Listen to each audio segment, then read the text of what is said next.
hear some people's feedback on how they could, or what they would love to see from the DigiByte awareness team, because we want to do something. We want to be a part of the community, and we want to make sure that we're leading in a way that is helping to facilitate growth in DigiByte, not only just in the amount of people that are joining the community, but the amount of knowledge that is being absorbed about what we have, this product, this blockchain, and so that people understand what they have so they continue to hold it. One thing I want to stress, and I just talk about this all the time, is it's important that we promote this blockchain because survival of blockchain technology is dependent upon us. And what that means is, you educate other people on the technology, you educate yourself on the technology, and you continue to promote it, because a lot of people who join the blockchain space or the cryptocurrency space don't necessarily know the importance of blockchains like DigiByte. They don't know why it exists. They don't know why it's here. And 9 years of solid blockchain is something to be proud of.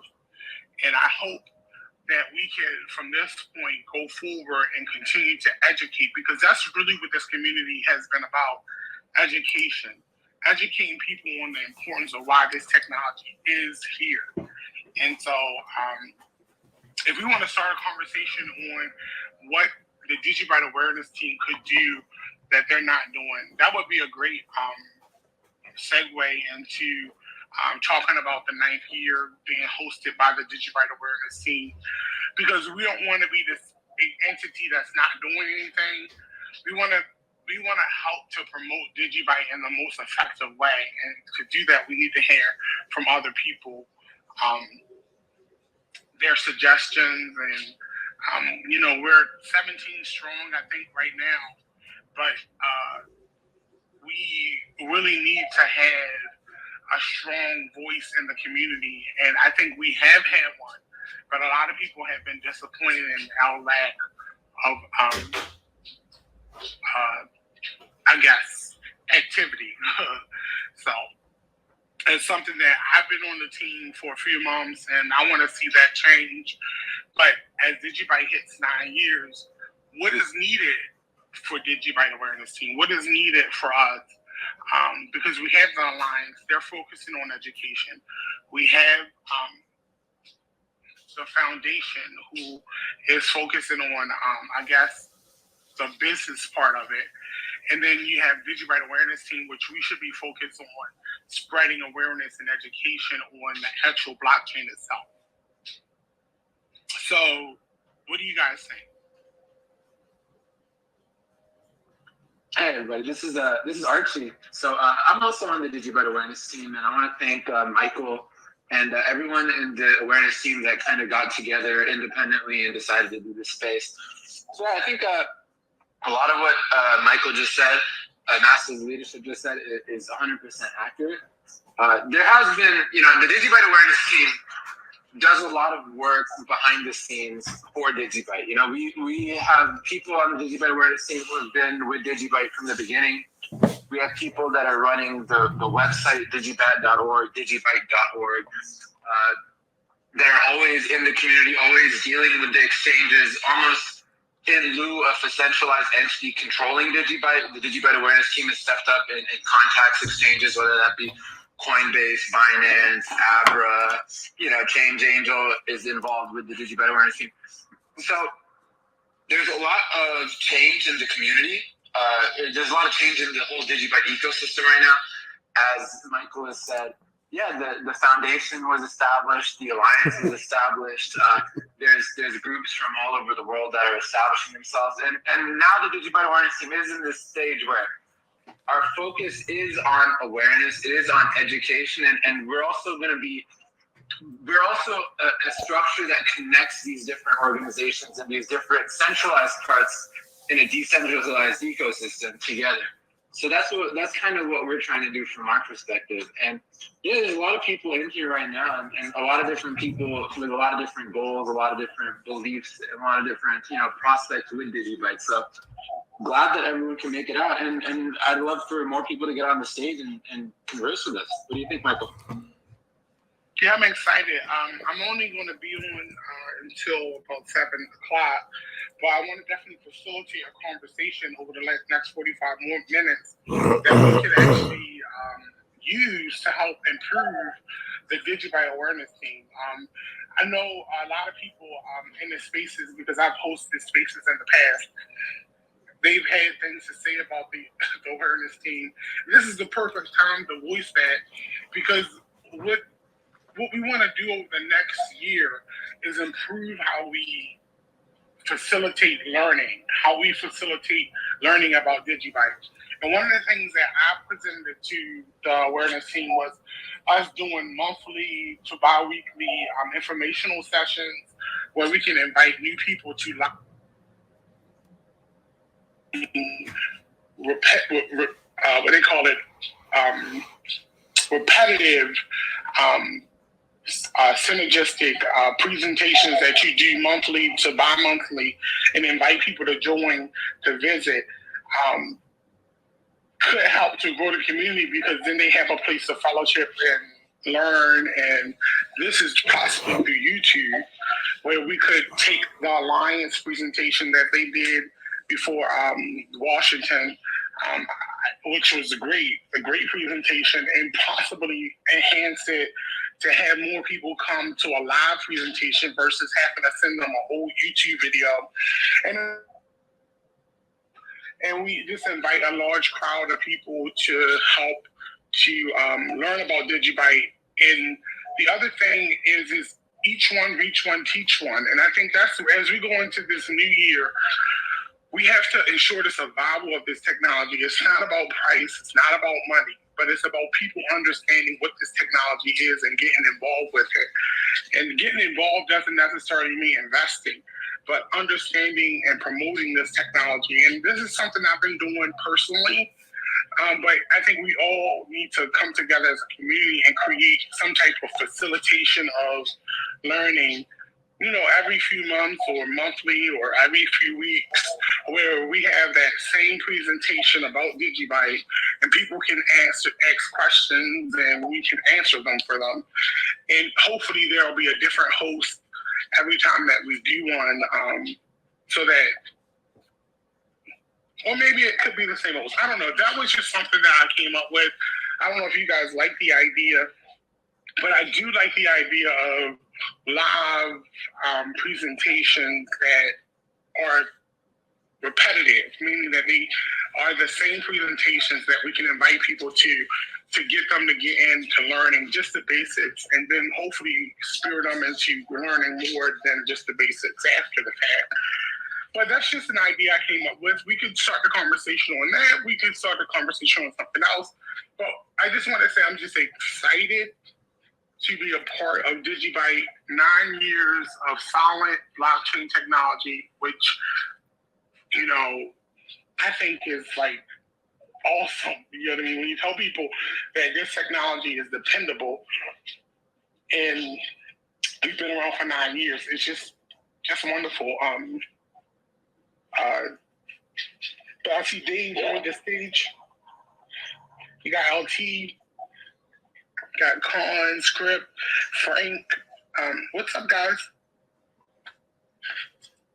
That's good, man. How about you? I'm doing pretty good.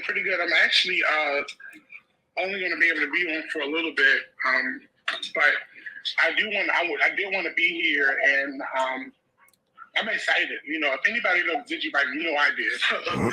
So it's I'm a little disappointed that I can't stay for the whole show. But what I will say is that I'm committed to the DigiByte awareness team. I'm committed to DigiByte.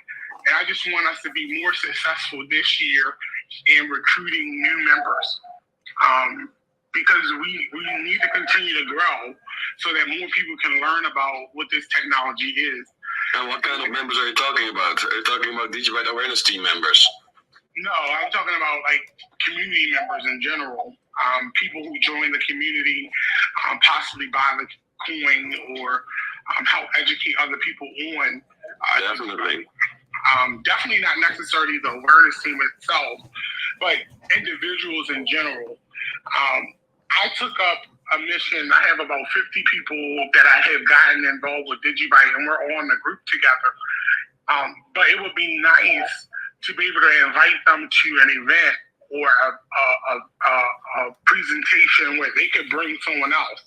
Because, see, everybody wants to bring someone else in, but they don't really have the tools and the ability to explain DigiByte. So it would be nice if they had, a presentation that they could send people to once a month or every 2 months, and that presentation can just get people just basically aware of the simplicity of the blockchain. We don't have to explain the complicated processes, but explain to them why they need to be involved. And exactly. I think definitely take some refining to determine what that is.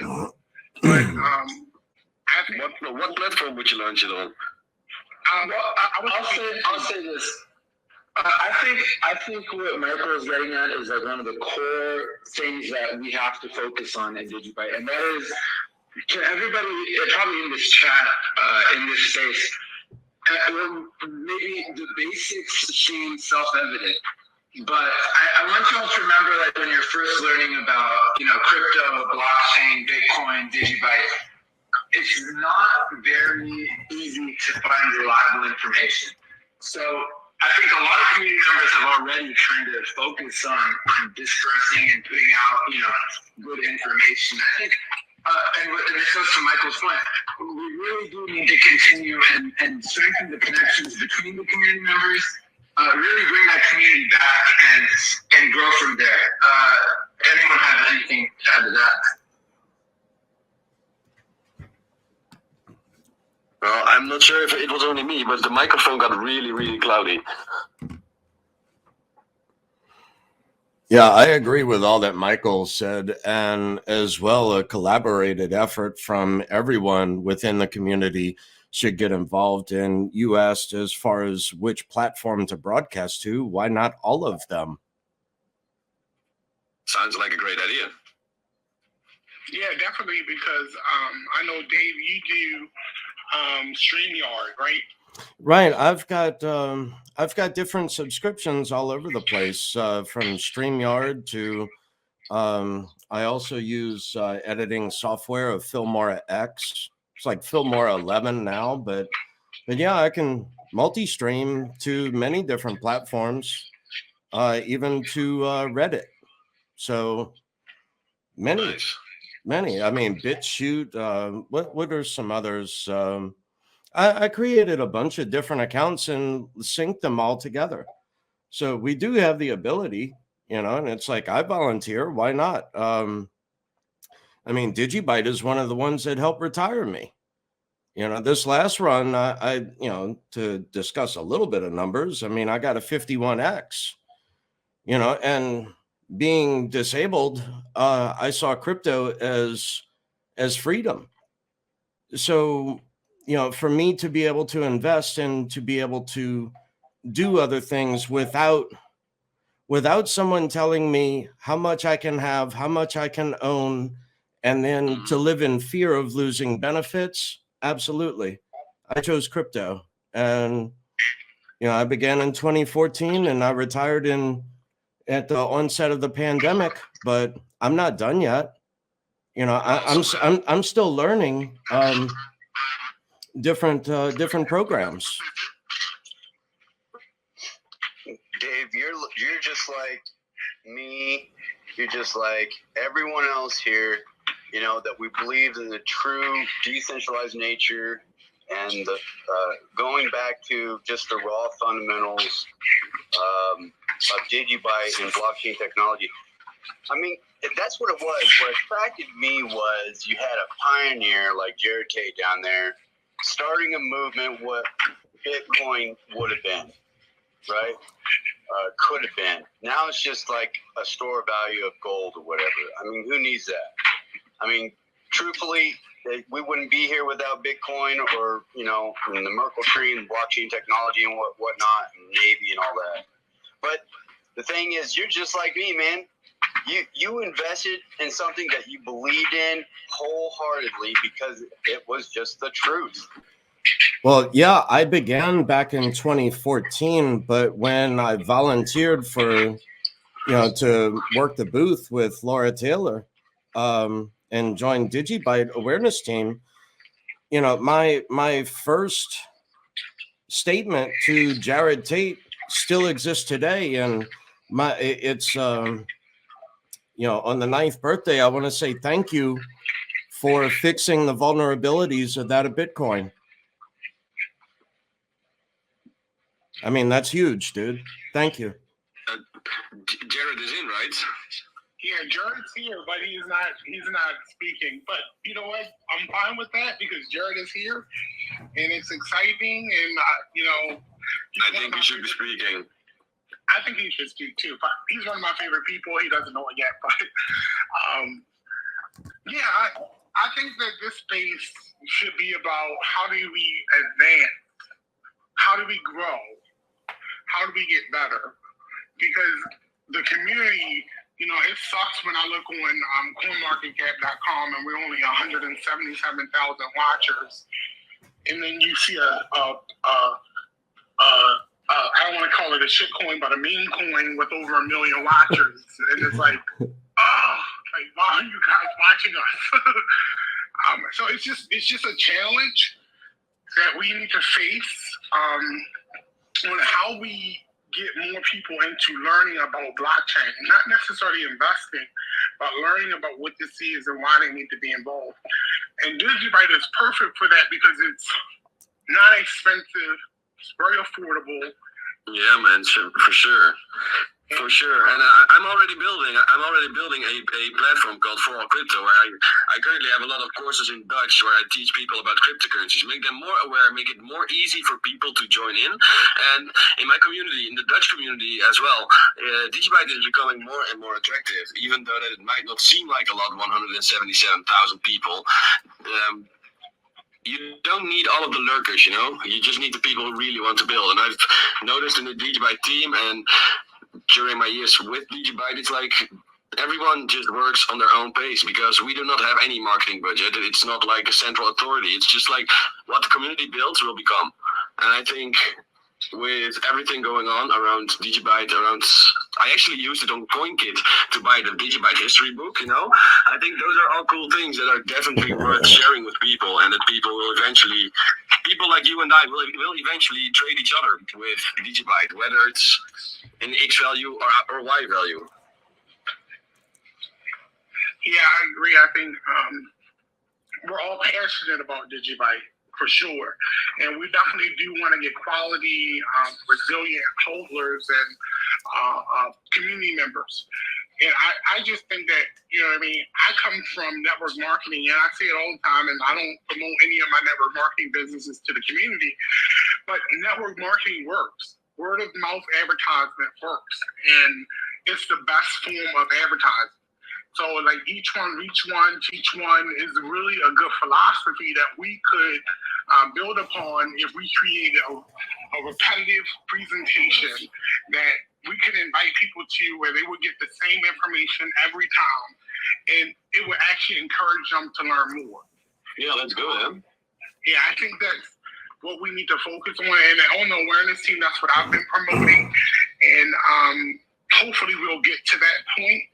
But is there anything else that you guys want to see from the awareness team? I know the Alliance is doing amazing things, especially with the 501c3 status, being able. I just want to see more content, man. I just want to see way more content. If you take a look at the DigiByte hashtag on YouTube, nowadays, that's maybe a good thing, but also maybe a bad thing. You nowadays get all of those, YouTube automation video guys that are making ridiculous videos about DigiByte with a lot of inaccurate information. Right. If the DigiByte awareness team could post more, then the algorithm would be less clumsy with all the automation farming, so to say.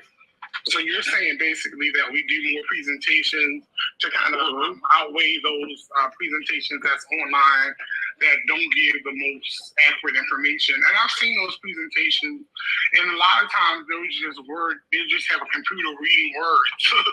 You're exactly. like, okay, that's not very informative.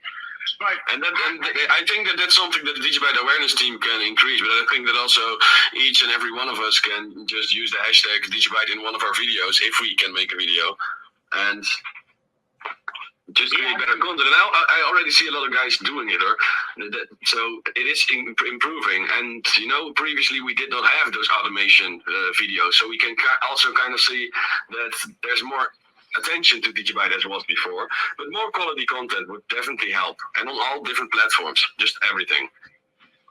And I think one thing about that real quick is that, can anyone hear me? I know that I might have some issues with my microphone. Is it okay? Just a little bit. It's better now.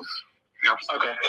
Yeah, just real quick, I think one thing that DigiByte has to do, and like my personal mission, is kind of separate DigiByte from the bigger, cryptocurrency. I think we'd be better off if we establish how we're different from the rest of crypto. And I think that comes down to education and one thing that I think we could really do is the propagation of the node network, especially open nodes. Really explain better to people about mining and getting and a big goal is really to get RandomX and ProgPop back or into the DigiByte 2 of the 5 mining algorithms, and then people can really have hands-on mine at home experiences like they used to have. So that's my personal goal, but it kind of goes back to what you guys are saying about building that community, getting more signal, less noise, and just continuing the path that DigiByte's already been on for 9 years. Yeah, awesome. I see some guys here that has their hand raised. They should be able. We got Jose and Javier. Jose, go ahead. All right. Yeah, first, I wanted to wish everybody a happy birthday.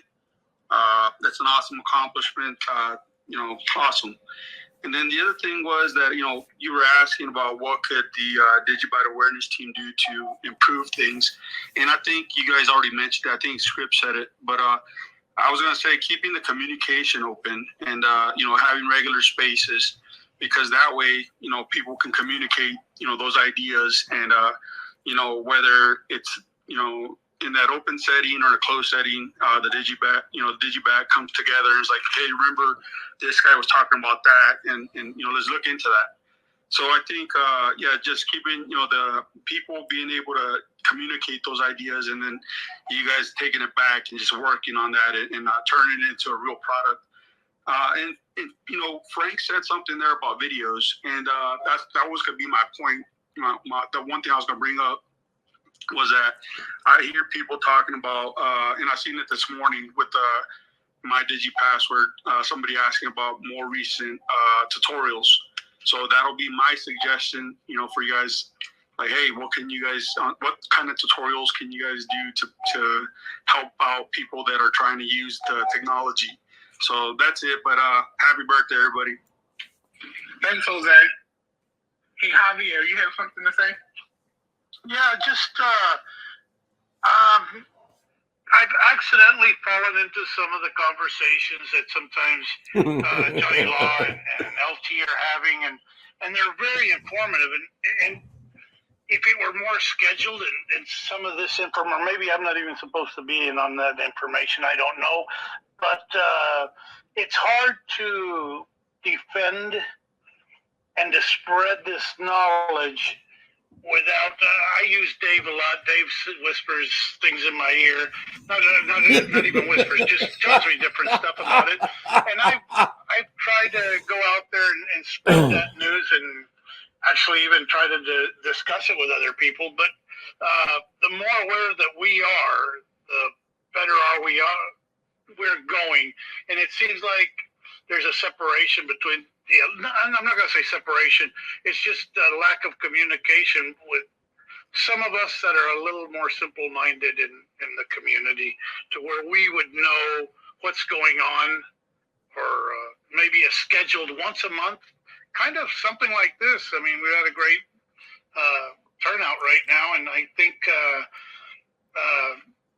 I'm wanting to help more, but I don't want to get too involved to where I can't explain myself. But congratulations to everyone, and happy birthday to us. Hey, LT is up to you now. Hey guys, happy Genesis Day. Well, technically it's not Genesis Day, it's the anniversary of one. Yes. Good friends pointed out to me, language matters. So anyway, I was just gonna pipe in on some of the points here. I want to first start out by saying thank you, Shane, for pulling over on the side of the road with trailers pulling so you can host a space of international people who don't know each other. Watching, so, You're welcome. you know, I really appreciate it, man. There are very few people that we can trust. And I know everyone's like, oh, it's just a community of God, look at each other, it's all okay. But I mean, the only way we can trust people like Shane to host these places and Michael and these admins that I think in the Telegram channel, that all the admins in the Meta, Discord, I mean, none of them are being paid. You know, I think people are responding to some messages at 2 o'clock in the morning. I just want to say thank you. And that is why this thing is 9 years old. And that is a dedication that I think it's really overlooked in the hype and the price. But thank you. So I just want to start with that. And you know, it's always a mistake to give me a freaking microphone, Michael. But as far as the awareness team, you know, like what can it do better?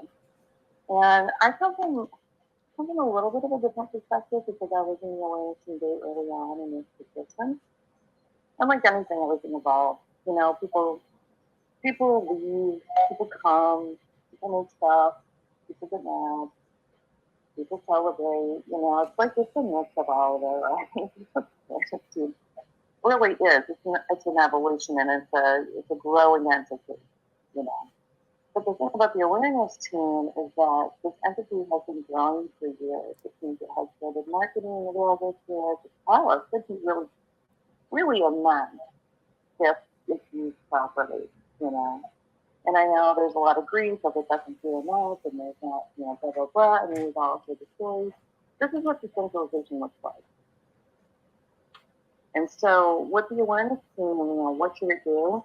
I think it should start by first, like, reevaluating who are the active members in it, because I see, you know, 3 or 4 really active members out of the entire group, and it was just someone else was there. It was someone Michelle was there. We were very active members in that group, you know, before we started the room. And, you know, you get, like, kind of the stage of, and I hear all the time, well, when the price goes up, we'll have more activity.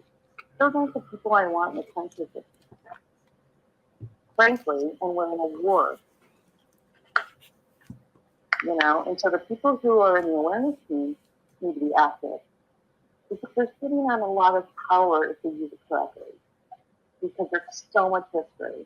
It could be turned around, but that has to come with accountability of the members and transparency of the members as well. That's my 2 cents of how it can be better. Thanks, LT. I think accountability is important, especially even when you're volunteering. If you're going to be a part of something, then you need to contribute. So I agree with you.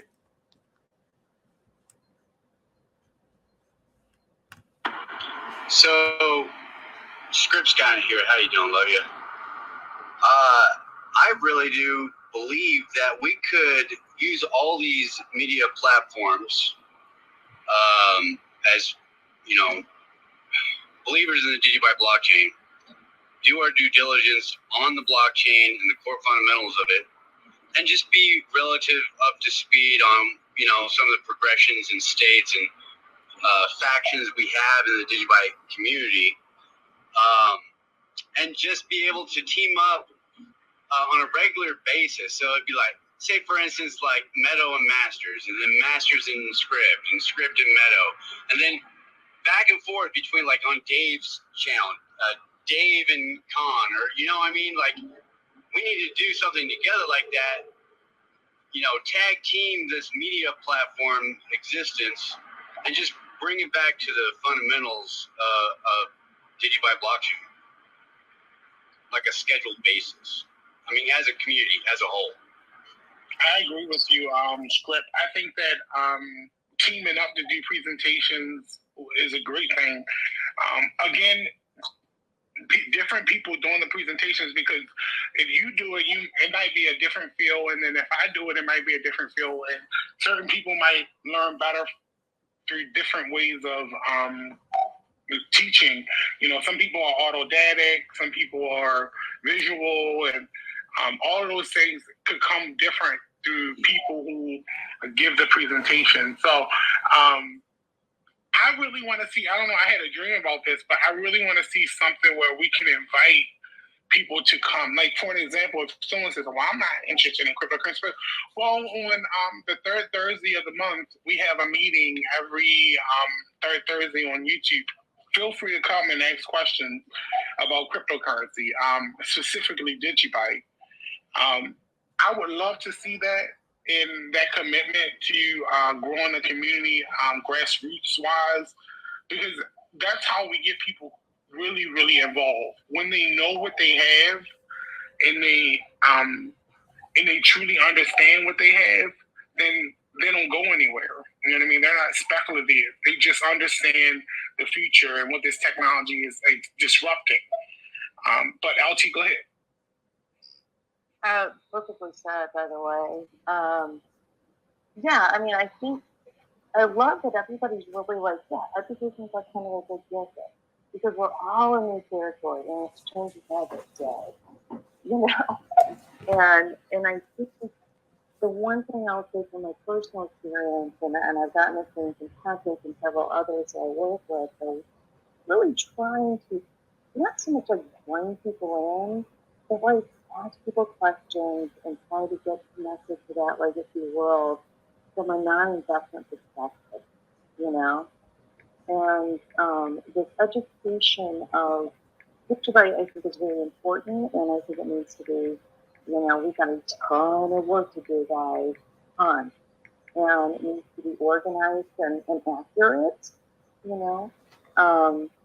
But I also think that, can everybody hear me okay, by the way? We can hear you, but you can just move away from the mic just a little bit. Oh, sorry. Someone said they couldn't consider me with me tonight. Yeah, I had some trouble hearing you as well. It's muffled. Yeah. Is this better? Perfect. Way better. Yeah, that's better. Okay, so I'm so sorry, guys. You got the phone out of your mouth. Screw you guys. But I'm happy it's 9 years. We're still here, and that's not nothing, But so back to the point of education, I think it's really important that we get better materials. I love what Holmes is. I mean, if we had an MVP, it's hard to pick an MVP. If I had to pick an MVP for myself over the last 3 months, I mean, it'd be really a hard pick, but Jose, man, thank you. I mean, I think we all owe you a debt of gratitude, because I think a lot of us were tired, and I've told you this before, when you got interested in CNN with fresh energy and fresh ideas, it helped a lot, probably more than you'll ever know. It helped me stay motivated.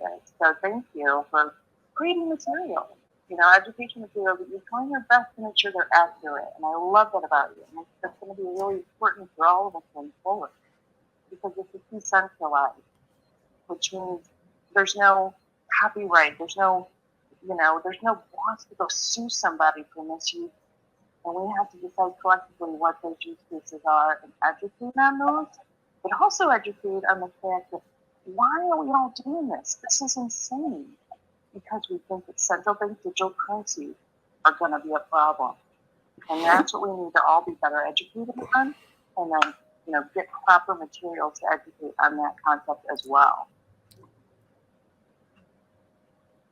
I agree. I love the materials that's come out of the Alliance, especially that presentation that Michelle and I forgot who else was with her.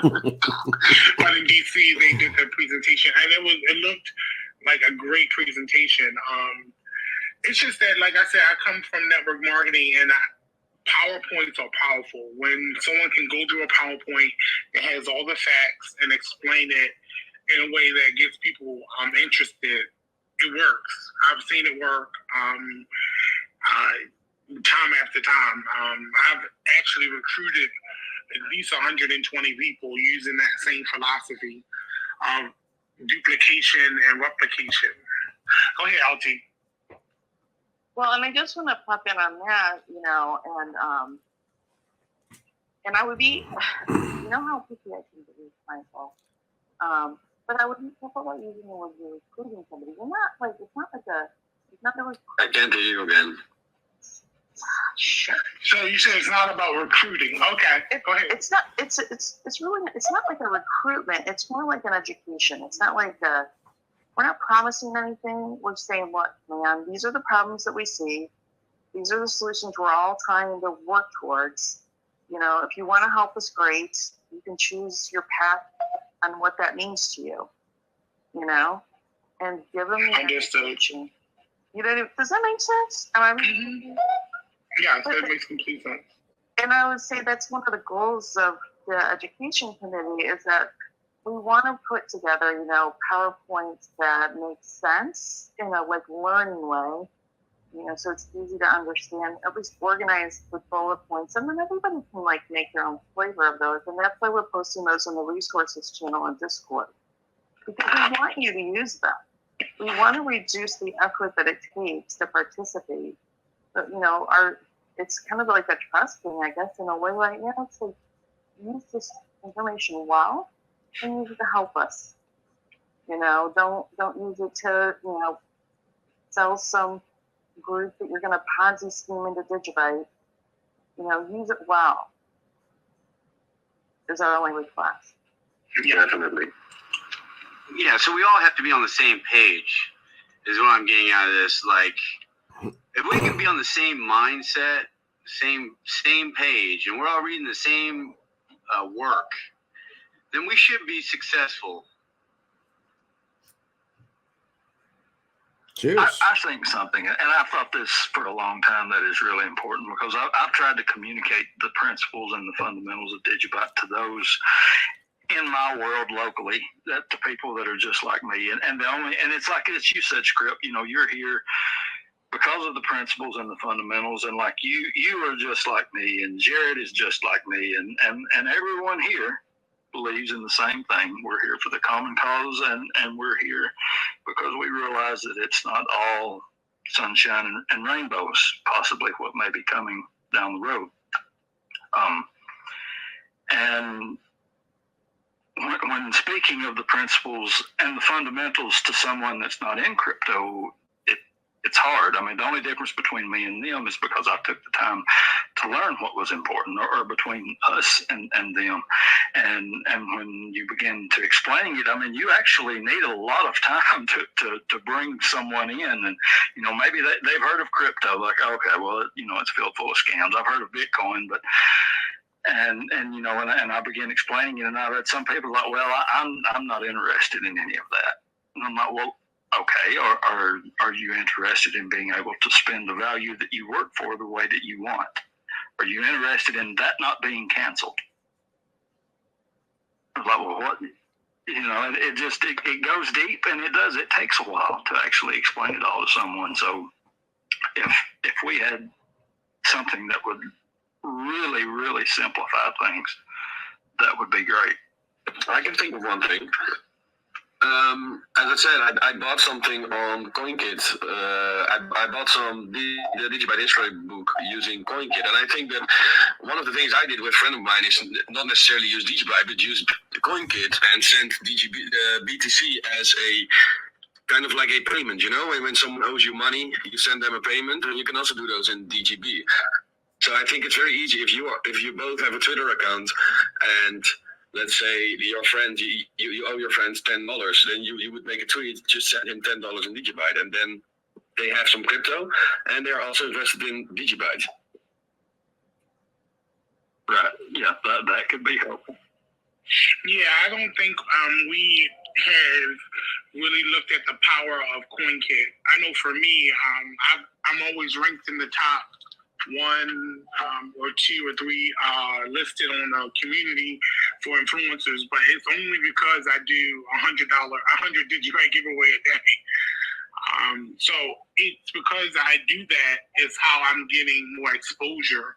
So CoinKit, like you said, I don't think we looked at the possibilities behind that, but I do want us to focus kind of like what Script and Shane is saying, focus on how we can simplify a presentation that gives enough information for people to want to learn.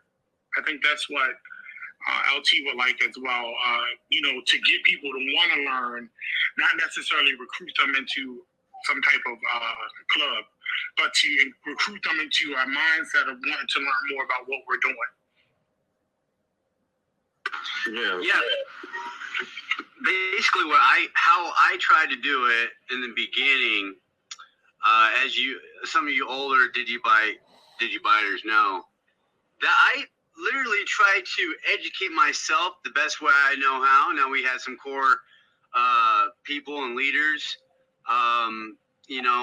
back in 2018 through 2019, 18, 19, 20, that really did the best that we could ever ask for.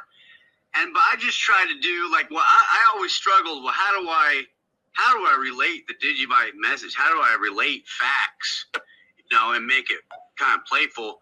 Was to really just energize. How do I reach the youth? Put images and songs, non-copyrighted songs and images together, where I can include DigiByte technology. And that's how I kind of started, and end up reading, recording myself, kind of like Matthew from Cryptocurrently, Matt, reading articles about DigiByte and recording it, and just kind of putting myself out there. I really did. That's all I did.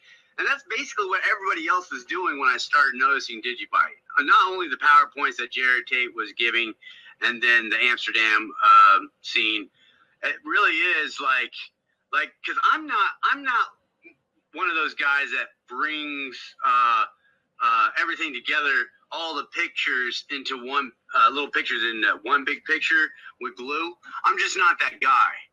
But I'm not a creator. I am a reactor. I do react off leadership, standing members in the community. I'm a supporter. I mean, I have put myself out there a few times, but and it goes back to what LT was saying, really holding each other accountable or ourselves accountable, because we're literally putting the future of blockchain technology on our lips, and we're literally putting it out there. And if we tarnish that, then it can jeopardize not just people investing in it, but just the very fact that we can't present it right.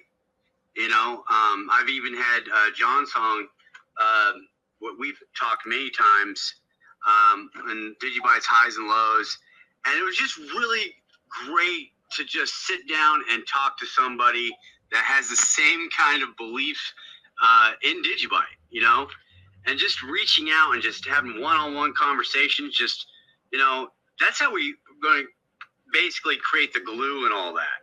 It's literally become friends and just talk, on the phone or through Telegram phone chat or whatever. It really helped me a lot when I was being able to talk to LT one-on-one, Jared one-on-one, Mike one-on-one, all you guys. We've probably had our times to just be able to just talk and really feed each other the correct information and to be supportive of the other members out there.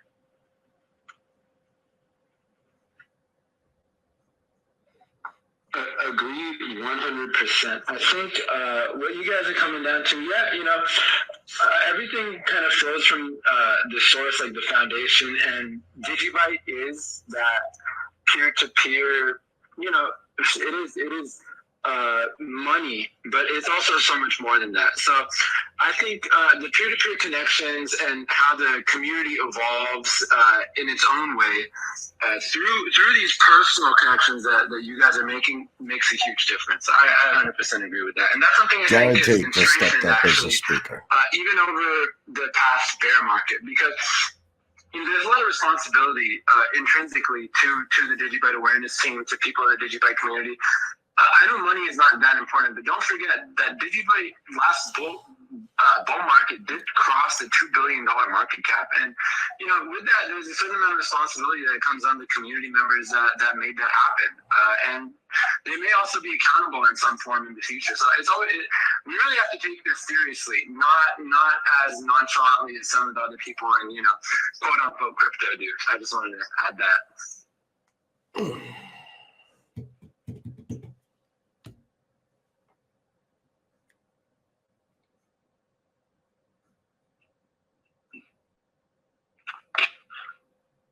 Hello?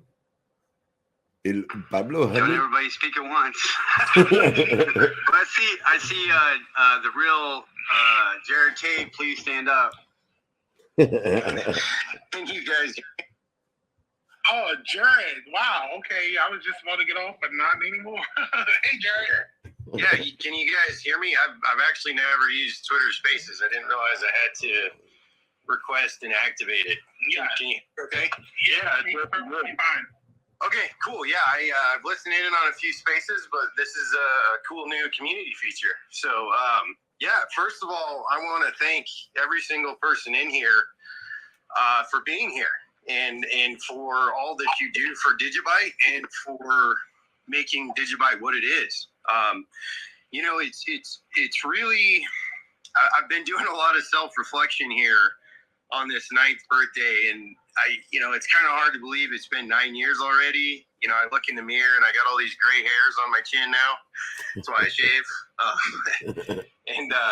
I'm certainly a lot of them are probably attributable to DigiByte. But as I'm sitting here listening to everybody, it's reinforcing what I have been feeling and thinking myself. And that is, I would argue that DigiByte is the fastest, most decentralized and secure and the best combination of all those in the world today, and has been for some time. And we've continued to improve it. And yes, there's a lot of improvements we could make. But our issue is finite time and resources. However, one thing that I would say my biggest regret has been over the last 9 years is I've never really sat down and articulated and written and presented the why. And that's kind of what I'm hearing from a lot of you that kind of feel the same way is, why are we here? Why are we doing this? And I think it's because we all have this kind of common sense of what can happen and unfold if we don't stick next to this technology and protect it. This technology has the power to free us, to free humanity, or to enslave us if it's in the wrong hands. And so that articulation, of why, and that's going to be different to for everybody. But, the reason I'm still here 9 years later is, I see what's happening in the world, and the fact that, an institution like the Federal Reserve, an unelected group, has almost complete control and power over our everyday lives. And, some of the plans that different groups have, for our future, I don't want to be a part of that future.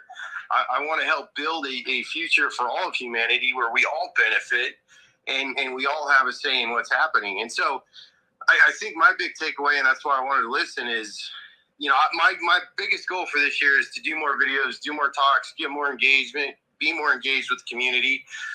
And it's actually easier in a bear market. As I was sitting here, I was remembering, when DigiByte started, we had a pretty good run up. 2014 was kind of a whirlwind for me. But by 2015, 2016, that bear market low, you had the Justice Department was going after a bunch of crypto people.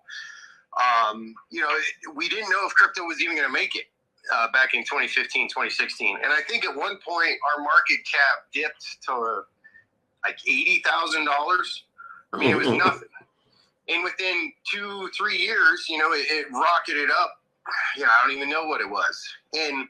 But the crazy part was, I'll never forget the day after John McAfee. Eat a shoe. Made his DigiByte team. I woke up and I had 110,000 notifications on my phone. And that was from Oh no, Twitter, he was going to Telegram, eat his email. penis. It was just absolutely overwhelming. And Hoskinson And, you know, at that time, was there going was to like one eat group of his people boot or shoe. that were helping out. But out of all that chaos, because it did look chaotic, and you know, all these people wanted to help and get involved with DigiByte, but there was nowhere to go to because it was decentralized. You know, and I, as one person, you know, was overloaded. Other people were overloaded. And out of that, this beautiful thing happened. All these groups, like the DigiByte Awareness Team, DigiByte Foundation, all these different groups started just stepping up and helping out. And I think that's been absolutely amazing. And so for me, it's just, you know, sitting here listening to y'all, it's just absolutely reassuring and comforting. Like, yeah, okay, a lot of people may have left, but there are some amazing people here that really care about this. And they're like, hey, how can we change it? How can we do it? Now's the time to build. And to me, that's like more important than anything. And I just want to thank you all for that. So with that, I'll step off. Thanks for speaking, Jared. I really appreciate you being on the stage. I appreciate that.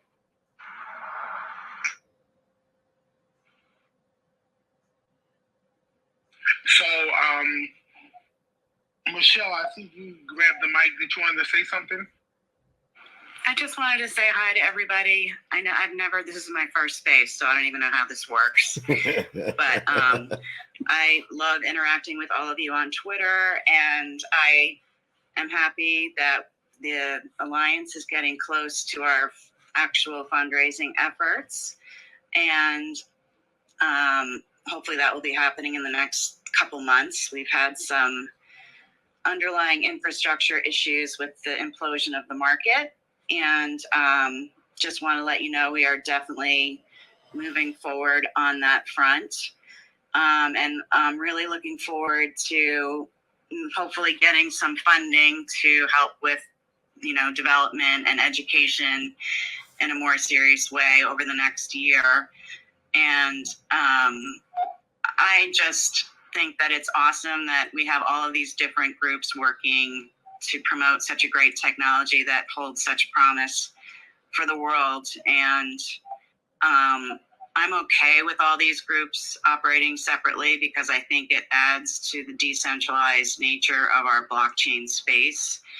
And obviously the Alliance will be sharing materials as they're created so that members of the community can go out there and use them to educate the world about what DigiByte can do. And honestly, there's so much it can do. It's really hard to distill, especially for people who have no knowledge of blockchain whatsoever. But I think as CBDCs become more of a reality, people are going to wake up and want to know, okay, what is this and what can I do differently? Because I think the whole PayPal debacle was definitely an early economic indicator for how the American country, anyway, will not tolerate a federal government monitoring every single transaction Is that what she in said? its daily life. And I think we need to be ready to be ready. We're getting ready to be ready, but we have a lot of work to do still. And I'm so happy that we have such a great community. I think we're going to get there by the time we need to get there. I think we probably are like a year or two out before the world really wakes up to what the World Economic Forum types have planned for, centralized control of everything. So it's, I really feel passionate about my work. I know I kind of stayed behind the scenes and I'm just doing all the administrative stuff, but I hope to become more active in the community as we get out there and start fundraising and definitely having more frequent community meetings about what we're doing with the money we're raising. And our goal is full transparency, nothing, to the extent that we can with whatever agreements we have with other people that may be implementing the technology. We our goal will always be to keep the community informed so that you can then go tell your friends about what's happening in the world of DigiByte so that they'll become more curious about it. Another thing I think is really important is to get the younger generation, like the under 25-year-olds involved, because their energy is infectious, and TikTok. I got a is just- $2,000 reward out if you get there for them something now. viral on TikTok, I'm just insane what can happen over there. So I think that, focusing on maybe somehow, I don't know, recruiting college kids, focusing on those communities to get more young energy involved in our project might be something to think about going forward as well. And that's about it. Miss Teen Crypto, I'm Generation really Z looking forward to Challenge. 2023. I'm really optimistic about, the future of DigiByte. So thank you all, and we'll keep you posted as things develop. Hey, Michelle, I never got a chance to speak with you, but I just want to say I'm a huge fan. Your tweets are always informative. You put a lot of effort into what you say, and I appreciate that. Oh, thank you. Yeah, I'm really passionate about DigiByte not only being a currency, but for cybersecurity, kind of authentication and real use cases in business. And my background is, working for the State Department Office of Inspector General, which had oversight over all the embassies overseas and the State Department itself for security issues. So that's really what caught my attention about DigiByte when I first encountered it. And, obviously its basic underlying properties, which have the potential to provide protection in that regard. And I can tell you that during the presentation in DC, there were, a lot of people who were impressed and curious, and, we'll keep you posted to see if anything develops along those lines. But, one of the judges wanted to know what governments were using us. And it's like, well, nobody. You can. So it's just, I feel like, we're developing our platforms, we're developing our messaging, and we need to crystallize that for when people, I do believe there's going to be a tipping point when the CBDCs come online, because people are going to be March 2023. I don't know what's going to CBDCs happen. launch. It's going to be interesting Quarter to watch. 1. So Yeah, I 100% agree with you, and I think you're right. Is we have a little bit of time, 6, 12 months, maybe 18 months to kind of get things in order, if you will. Not that they ever can perfectly be in order, but at that time, that's where we call, I guess, the major hockey stick inflection point, when most of humanity wakes up and says, oh no, this is not good for us. And if we're here and we're like, hey, here we are, here's the solution, we've been working on this for a decade. That's kind of always been in the back of my mind is the main event. And I've always known it was a few years off. But I want to thank you all in the Alliance for everything you're doing. It's awesome. So if I can do anything to help more, like I said, my goal for 2023 is to be as engaged as I can be with the community and Cool. really to kind of get back to the roots of DGB. yeah, well, thank you for that. We are a work in progress, so we'll keep you posted on what we're up to, and as hopefully as time goes on, we'll become more active. And we've been kind of quiet because, we haven't really started actively fundraising yet. So, but we will. What are you going to be fundraising for? So our main focus is development. We want to allocate resources to developers, and obviously having more developers around would be a good thing for our community, and education, and infrastructure support. Those are our 3 main areas of focus, which and getting into kind of corporate donation scenarios, because the 501c3 structure, I don't know if you guys are familiar with that, but in the United States, it's a very powerful tool that people use yearly to be able to make deductions on their taxes. And with crypto donations in particular, it becomes an interesting option, because when you have gains on your crypto, which isn't happening right now, obviously, but when the market resurrects itself, eventually people could donate their inflated value of whatever crypto asset they bought at 0.01 and it's now 10. And, you know, that collectively equals whatever. And they can donate that full amount and not incur any tax liability and deduct the full amount of that value. So a non-profit organization. To which we are, to DigiByte Alliance, yeah. Sounds awesome. So Fidelity Investments has been very successful in their crypto nonprofit arena. I think they've raised like almost $100 million through that. Obviously, we're not Fidelity Investments yet, but it becomes an attractive vehicle for people to donate to causes they care about through crypto. It really, Michelle, I'm glad you spoke up on that, because I've noticed that myself. I don't know, started 2 years ago donating to the DigiByte awareness team before I was a member. And when I became a member, you were there. And I saw this transition, you know, of the old DigiByte awareness team moving up in the world, you know what I mean?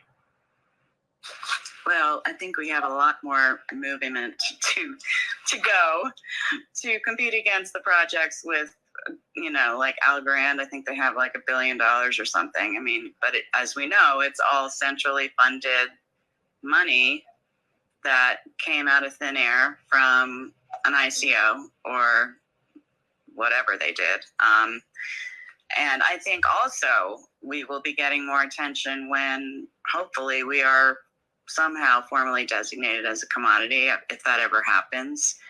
I think we're one of the few that will be getting that designation. Of course, that would be a game changer. Yeah, I mean, I was reading something the other day that I think pretty much all crypto is deemed a commodity. It's just whether that they're also a security. And hopefully the regulations will clarify that, and that when that happens, that also could be another accelerant to an awareness around our blockchain. So between the commodity designation, hopefully, and the CBDC shit show that's coming, like, I really think that we need to get ready to be ready. Like we're at a tipping, or almost, like my inner whatever instinct. Definitely. It's go time. I'm sensing a gravitational pull as well. Are you guys sensing that? Definitely. And that's why I think we definitely should be working on building parallel structures with the DigiByte community.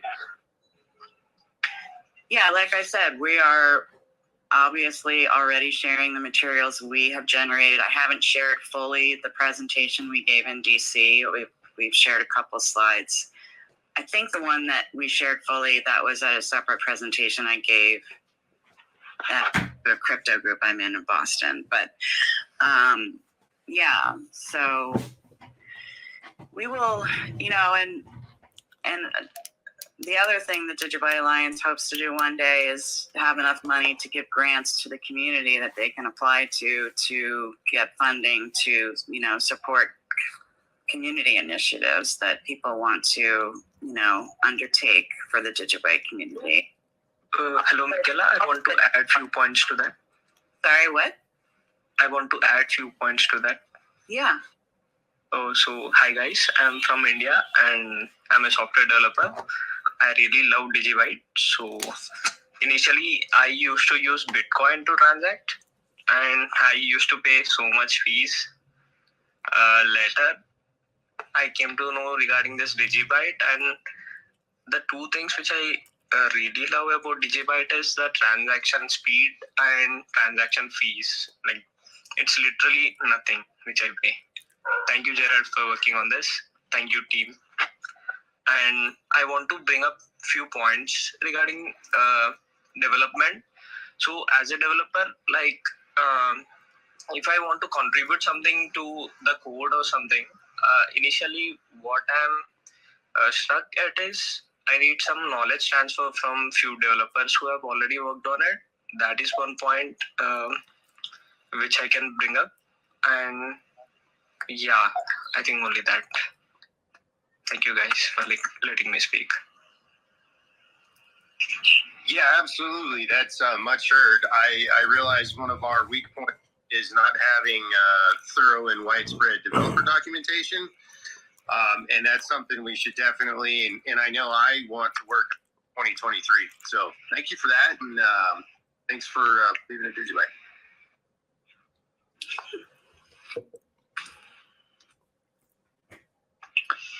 I wanted to touch on something that Michelle just said about the grants for community initiatives. I think it would be really cool if we could have like maybe that the DigiByte awareness team or the foundation should do that, or maybe just community members by themselves. But if someone wants to make like a marketing schedule for DigiByte or a marketing section, that they could just post like, oh, Jared don't like marketing schedule that I need someone to work on for this many hours and this many DigiByte, kind of like bounty hunting or something. Yeah, we have had bounties in the past, both for development and other initiatives. I think, and Michelle, if you're still here, if you could elaborate on this, I think maybe we'll see a return to that. But bounties have a way of causing a lot of drama, especially when the goals are more abstract and less defined. Anyone have any input on that? I'd like to speak to this. Yeah, I think in the past few years, we've certainly seen a lot of bounties and, some more development happening in the community, which has been really great. I mean, the community has banded together, fund a lot of the efforts that we were kind of hoping to get addressed. And that worked well for a while. And I think, it's great to see the community be able to kind of come together and do that. But I think everyone, a lot of people here have experienced what's happened in the near past, which is, with the development that's happening with, 8.22. And, it really needed something a little more organized and a little bit more structured to get that done in a way that, obviously works for the core developers, Jared, Yoshi, Gary, Frederick. And, it wasn't working out optimally, let's just say. So it's great that we have now, these new, guidelines that are in place, and also Rosetta now that's being introduced. We worked hard on that. And to answer, what is this, Saichar, the developer from India? Yeah, you can call him Sigiri. So I think that's one of the things that, we are focusing on, making sure that the developers out there who want to build on DigiByte have access and have a way or means to just easily plug into DigiByte and start coding in the languages that they're familiar with. Being around and tested, but hopefully, in future, it becomes a good tool set for developers like you to use. I just think it just needs to next evolution so that it could be used much more widely. Obviously, when 8.22 does get released, it's going to need to be upgraded as well. But, right now it's a big stepping stone for us, because we didn't have that. That was a problem for everybody. We didn't, the developers are not very readily available because they have their own day jobs.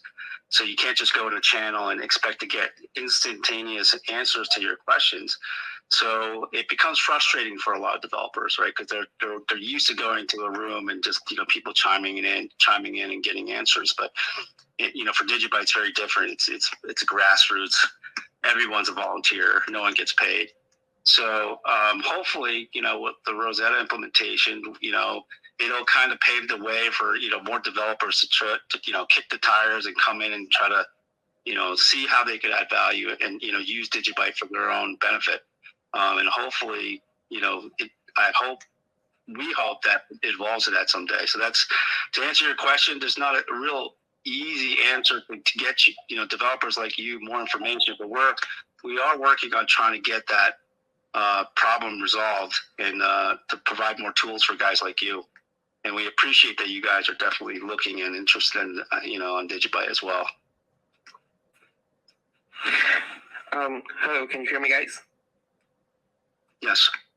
Oh, okay. So I just want to add something in the tool parts. I think it's great that DigiByte has a consistent work and the form of coding that maintains the same style as other UTXO coins. 2 years ago, when I started working with DigiByte, I mostly used Bitcoin documentation because it was so similar that it allows me to create everything here. I noticed with time that there's some lack of tools to work with DigiByte. So that's where main central point of failure is. Sure, Rosetta API, it's a great source to pull data from blockchain. I remember in my early days, I used the blockbook explorers that are out there from the different wallets. But also what is needed, it's the part of the development kits for different language. There's some out there for JavaScript and PHP and 16 others. And that's, I think, one of the important parts that we need to provide developers to help them to implement the UX in other environments. Myself, I've used to publish a library in JavaScript to try to help with that, but I think that more work is required in that part. Yeah, I would love to hear your thoughts on that. I mean, I'm sure we've seen a lot of the work that you've been doing. It's pretty amazing. It's great, Renzo. But if you have, kind of any recommendations to update toolkits or, kind of help with getting our development in a way where we can actually get more people interested in working on it, that'd be amazing. And I know I see in the community right now with Ollie, he's building these, scripts to, install nodes now, and we're having conversations with him about the test environment. It's been somewhat neglected. Well, I don't want to use the word neglected, but it hasn't been a great environment or a stable environment. So, there's a whole bunch of people getting together, volunteering, asking what it's going to take to become a test seed or test node, and they're willing to kind of put up infrastructure and things like that. It's amazing to see. So if you have any suggestions on, chime in and let us know. And, obviously if it's something that that makes sense to put in the roadmap, sure. I think that would be, a great benefit to hear from you. Yeah, I want to double down on that and speak both to Renzo. The work you and Ollie are both doing is really the future of DigiByte, in my opinion. And I'm less familiar with yours, Renzo, but for everyone that doesn't know, Ollie has released the DigiNode tools, which really lets you run a DigiAsset server as well as a DigiNode on a Raspberry Pi, have it up as a server. You could SSH in from a separate and control it, check the status. And I think one thing I'd like to see is more of that community engagement at the technical level. Because that will not only strengthen the social connections we have and that community power that DigiByte has, but it would also concretely increase the security of the network and the decentralization and strengthen us in that sense as well. So thank you, Renzo, for your work as well. And do not be about requesting things, letting it be heard and everything, because we really are to aid developers and people that can progress the chain in any which way that they want,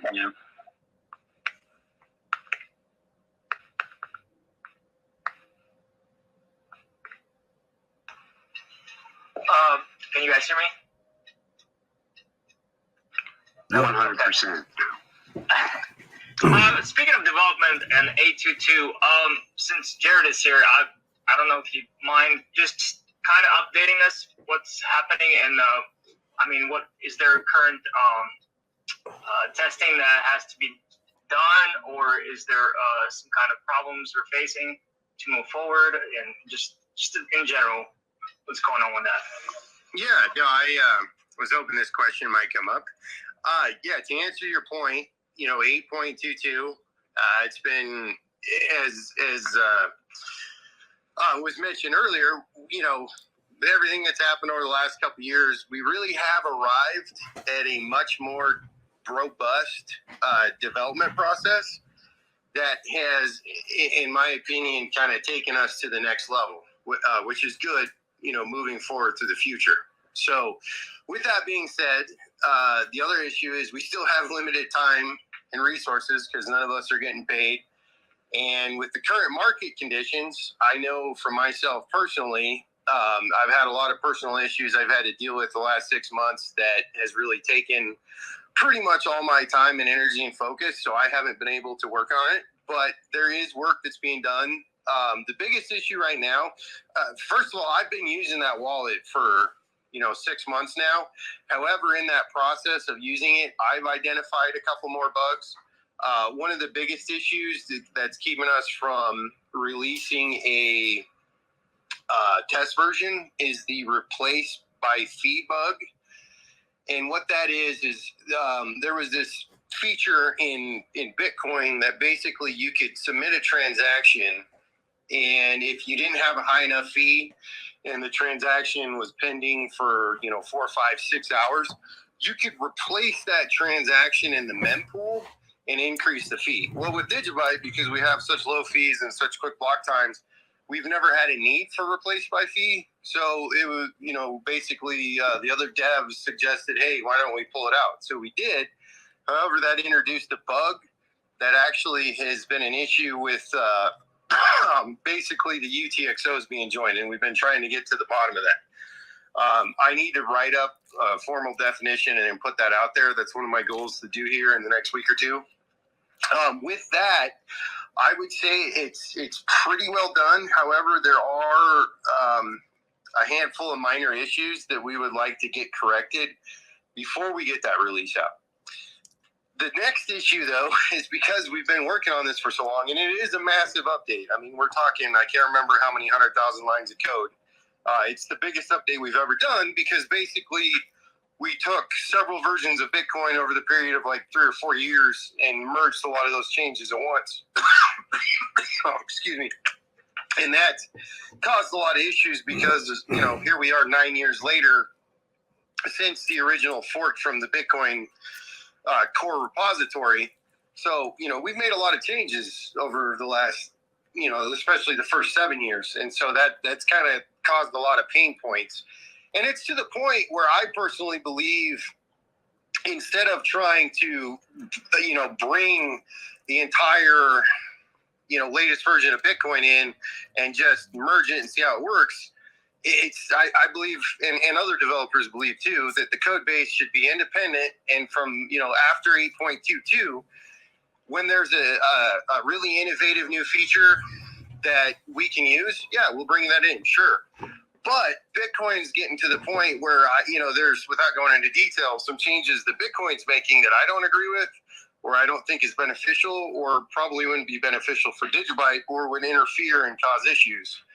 The biggest pain points that we ran into is since we are multi-algo, and we had, for instance, the other big issue we're running into is Dandelion. There's a reason that Dandelion was never integrated into Bitcoin Core. And in fact, the Bitcoin Core devs ran into a bunch of issues and basically abandoned the introduction of Dandelion into Bitcoin Core. And because of all the refactoring that's been done in the Bitcoin Core code base over the last 3 years, it pretty well completely, I don't know, how do I say this? You basically had to rewrite. We've had to rewrite Dandelion completely to make it backwards compatible. So that's kind of been the biggest issue, over the last, basically year now, I guess. Time flies. It's crazy. But, that and like, yeah, as was mentioned earlier, we all have day jobs. So I would love to be able to just sit all day long and code on DigiByte. Unfortunately, I personally can't afford that at this point. And neither can the other core devs, but it's a work in progress. So that's kind of where that's at. I am planning on doing a more detailed video where I can show you some GitHub stuff. I'm going to try and get that out in the next couple of weeks and answer more details. But, long story short, to be completely honest, every hard fork DigiByte's done has gotten significantly harder and taken more time because there's more nodes, there's more people involved. And the size of the network, even though the market cap may not be what it was, the amount of services and platforms that are supporting DigiByte, it's just exponentially larger than the last hard fork we carried out. And that's going to continue to be the case. So realistically, if we were going to do another hard fork in the future, and I know I'm kind of conflating hard fork and version 8.22, and those are separate, by the way. We're not really planning on a hard fork in 8.22, but then again, it's not up to me. That's the community consensus. But my point is, it's exponentially harder to make changes, especially big changes, to DigiByte as time goes on. And I mean, that's well demonstrated with Bitcoin. I mean, I would argue Bitcoin's almost to the point where you can't make any major extreme changes, barring, let's say, a quantum computer that starts cracking private keys. Obviously there would be an overnight worldwide effort to integrate new cryptographic algorithms into Bitcoin and DigiByte. And I think that will happen at some point in the next 5, 10, 15 years. But yeah, anyway, any more other questions? I guess I can. So no algo swaps? Well, what was mentioned earlier about FrogPow and RandomX, I started as a GPU miner mining Bitcoin in 2012, right? And I started, DigiByte. I would love to get DigiByte back to have everyday people be able to sit at a desktop and mine DigiByte. I would absolutely love that. The unfortunate reality is here we are 9 years later. We've made multiple algo swaps in the past, and every time we do it, it works for a while, but it's an arms race. And, it got to the point where, even in a few weeks, a few months, I would see hardware released for other coins that did that. So, you basically, going back to my original point, to make a hard fork now would probably require a year and a half of effort, even if we started right now. And that's just being realistic, because you have to not only do the coding, test it, get everything working. In an optimistic window, we might be able to do that in 6 months. But realistically, with the new changes, development process, more reviews, it's probably going to take a little longer. Then once it's out, you probably need to give people at least 6 to 12 months just to upgrade, once all the coding work's done. So it's just not an easy process for an algo swap. Plus, there's a lot of dangers. And this has kind of been, I've never been against it. My thing has been, okay, if we can do the work, we can get it done, we can thoroughly test it, it's secure, I'd be all for it, right? But then the actual risk of the hard fork itself, that is the riskiest point, because, every time we've hard forked DigiByte, there's been unintentional bugs that have been introduced. And the same thing has happened with Bitcoin and other cryptos. It's just a fact of nature. So the question is, where should the time and effort for development be spent, right? And this is kind of the cycle that we get into. Oh, new tech, new algos, new features. Well, the reality is 90% of the people don't care or don't understand it. So it kind of goes back to my original point of, why are we all here to begin with? If we go all the way back to day one with Satoshi did this to give us as people a financial freedom outside the control of banks. And so, should we focus on explaining it to people, using what we have, and then building out actual use cases? I think so. And that's kind of my regret, is not focusing on actual platforms and use cases that, make DigiByte stupid easy. But the reality is both need to happen. We need to have the core level development, and we need to have real world use cases and applications, but that requires resources, people, and, we got to do what we got to do with what we got. So.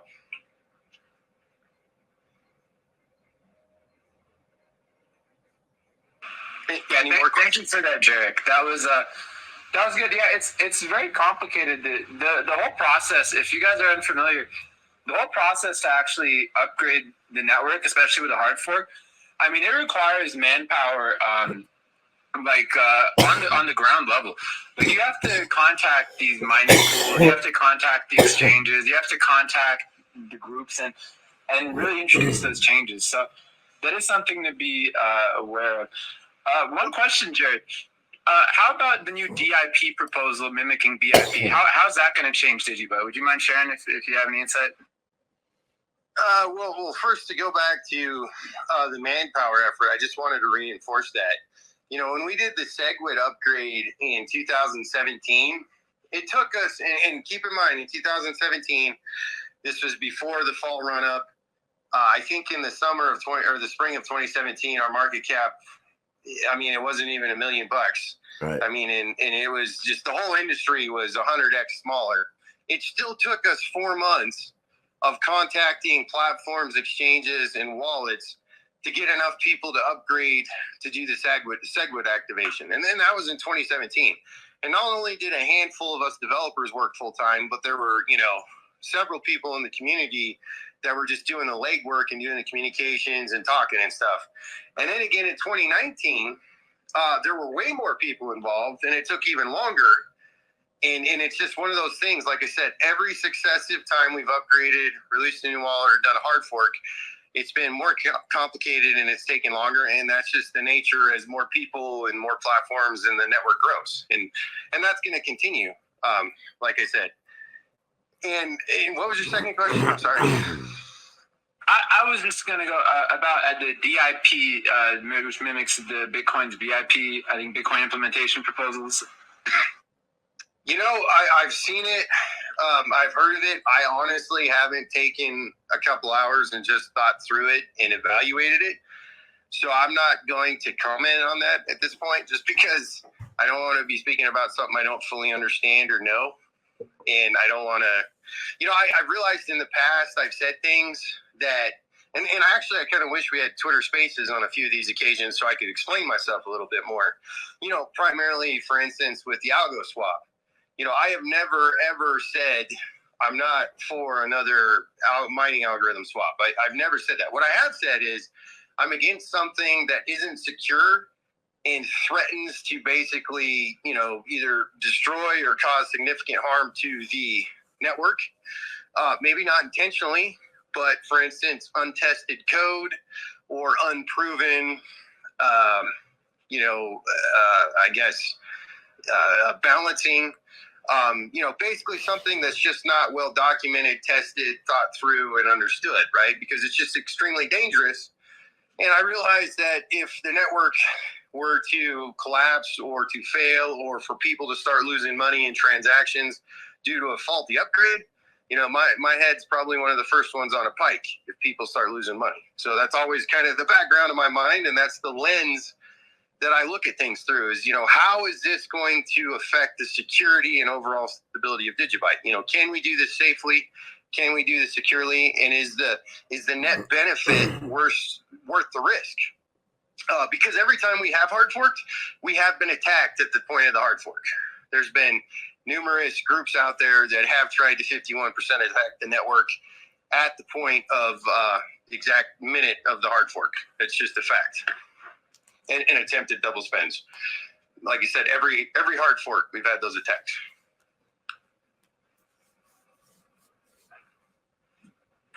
Yeah, that's definitely a good point to make. And in regard to the development side and the algorithm upgrades, yeah, I definitely agree. And to tie it back to like the community and what everyone in this chat could get away from this for sure is like one thing I've noticed, especially last bull market going into a bear market, like the actionable items and the people in the community. One thing that's a good thing to remember at this point, at the bottom of the market, is that everyone's interactions on Twitter, on the Reddit, on Discord, on Telegram do make an overall difference. And I think we really saw the community implode in one of the worst fashions just recently, 2021. And I think where we're at now, it's good to remember if we want to call this the baseline, because it can always get worse with these decentralized networks and communities. But I'm really happy with how this space has gone up. Just a reminder, anyone can speak. If you guys want to talk about something, introduce a topic or anything, feel free. Other than that, the floor is still open. You know, I just want to kind of touch on the community aspect. And, you know, for those that may be new to DigiByte, you know, I would say that the first 5 or 6 years, you know, were pretty darn good in terms of community cohesion and effort and everybody working towards a common goal and purpose. And that's something I personally am trying to do my best and to do my part to help recreate, you know, moving forward. And, you know, I told myself on New Year's Day, I'm like, you know, 2023, that's the year of DigiByte's rebirth. And that's kind of how I'm looking at it, to stay positive and optimistic. And, you know, I acknowledge the fact that I was certainly part of, you know, the division and issues that happened over the last 2 or 3 years, and I own up to that. And that's one of my, you know, New Year's resolutions to change, is to be more unifying and forward-focused and positive. But I'll also say pretty much every community out there in crypto has had that moment where massive division and eruptions happen. And with Bitcoin, that ended up in basically the creation of Bitcoin and Bitcoin Cash. With Ethereum, that ended up with Ethereum and Ethereum Classic. You've seen that in several networks. And so, you know, the fact that, you know, we still have one unified DigiByte blockchain, which unifies us all, even if we have differing perspectives, beliefs, you know, ideas. That's kind of the cool part about it, is everybody's entitled to believe and think what they do. But I really do see the awesome potential of a bear market, as crazy as that sounds, to, you know, kind of be the time where we do communicate more, we do reach out, we do start talking, we do start collaborating, and different groups are formed and real work gets done, because there's not all the distraction from the, you know, the chaos and hype of a bull run. And that's where I really see our opportunity right now. So, yeah, anyways, with that being said, I'll step off, and you guys can put me down for speaker unless anybody else has any questions for me. So thank you all for being here. Yeah, Jared, I just want to say thank you for being who you are and never changing. I mean, you are one of the reasons why I'm here, and just being able to be here and just see everyone here. Yeah, I mean, you are the beginning foothold of this baby, and I'm just glad you're here, and that you're not like someone hiding in a dark hole in some place controlling everything. You know, you're a transparent dude, and we've always loved you for that. And you're not afraid to tell it how it is. And just thank you for all the information and love that you give to us. And yeah, the old saying goes, you know, it's shaking out. This market's shaking out the weak hands. You know, and the imposters and the pretenders. And yeah, we're here. We're literally the baseline of this thing. And well, I just definitely want to lift you up, man, and just thank you for being here. I appreciate it. Although, like I said, it's not about me. It's about, you know, everybody else. That's what makes it decentralized. And to tag on to something that was said earlier about, you know, sharing information and planning what's going on. What's absolutely been amazing to me over the last 2-3 years, you know, this last bull cycle, I was learning new stuff every time I looked at Twitter or checked messages. And a lot of times I had no idea things were going on because the community had grown that large and there's that many different groups. And that's the way it should be. There should be no one central person that knows everything that's going on. You know, you should have all these different groups and people working on their own thing, because the reality is anybody can step up, start working on DigiByte, start marketing DigiByte, start building on DigiByte, start building platforms. You don't need any permission, and you can do it your own way. You can do it your own unique way, describe it however you want. And that's the awesome part about it. And it's truly been humbling to see how that's come together worldwide for everybody. So, well, Jared, you know, when a while back when I was asked to do like a little tiny like show, you know, the DigiByte Com Talk, I literally had to talk to peers like John Song here, Laura, Crypty Girl at the time. I literally had to talk to some people and like, do I really want to do that? Because all I was doing was just doing my thing, But doing that got me to meet you, not in person, but I mean, it was just absolutely, I was actually shell shocked. I know you said it, it's not just you here, but yeah, I just want to thank you for just stepping out, and I'm sure you do that for anybody. Yeah, I mean, it took a lot of guts for me to just do any of that, and I just want to thank you for being just a real dude. Well, like I said, thank you for stepping up and making videos and helping out and doing what you're doing, and thanks to everyone else too. That's the brilliant thing is that DigiByte really is a grassroots, community-driven project, and I was kind of laughing. I was having a conversation with my parents and my family over Christmas. They're like, "How's crypto?" Kind of rubbing it in because they knew the market and everything was pretty down. And I'm like, "Well, actually, here it is. Everything's kind of gone down, and I haven't got a single death threat. It's like it's doing pretty good. Like, in previous bear markets, 2017, 2018 was absolutely horrible." But now it's like, I'm like, there's all these optimistic people out there about DigiByte that believe in it, and they're still being positive and working on stuff every day. I'm like, this is awesome. Like, it's really, really cool to see that, people are getting it, like, why we're here and what we're working towards and working together on it. And that just makes me happy. And that's why I'm still here. So thank you. All right, Jose, you have your hand up. Go ahead. Yeah, I wanted to. Frank asked me a question in the comment box about the algo swap. So I don't think. So I think some of the people in the audience don't understand what was meant by the ProgPow and the Random X. And so Frank, what they were talking about, and I think your question was asking if there was something wrong with the algos. It's not that there's something wrong with the algos. It's that the original intent was to keep mining decentralized. So you can mine with ASICs, GPU, FPGA, CPU. And because the mining machines have all, kind of been converted to ASIC, it's non-profitable to mine with CPU, GPU, and even FPGAs because the ASICs are basically, just meant to, push out that hash power, and it's not profitable to mine with those algos. So it's not that there's something wrong with them. It's just that the community wants the mining decentralized, so that regular people at home can mine with their computer and stuff like that. So if anybody else has anything on that, and if that answers your question, Frank. It makes sense, thanks. But does it mean that it's not profitable in comparison to the ASICs, or it's just really like not profitable at all? I could get into that. So that was very good. Thank you for bringing that question up. I didn't see it. The thing about mining is that it is intrinsically like a business. Everyone that mines is in it competitively, and they're in to make a profit.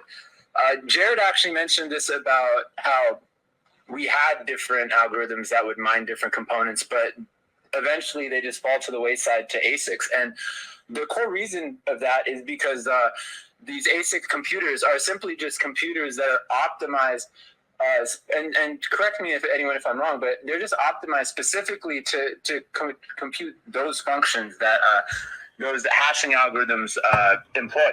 So the issue is that what happens is, like for DigiByte, for example, it was the Skyne algorithm that allowed you to GPU mine most recently. That algorithm was, in a sense, not hacked, but it was just evaluated, and they released computers that just outcompete your graphics card.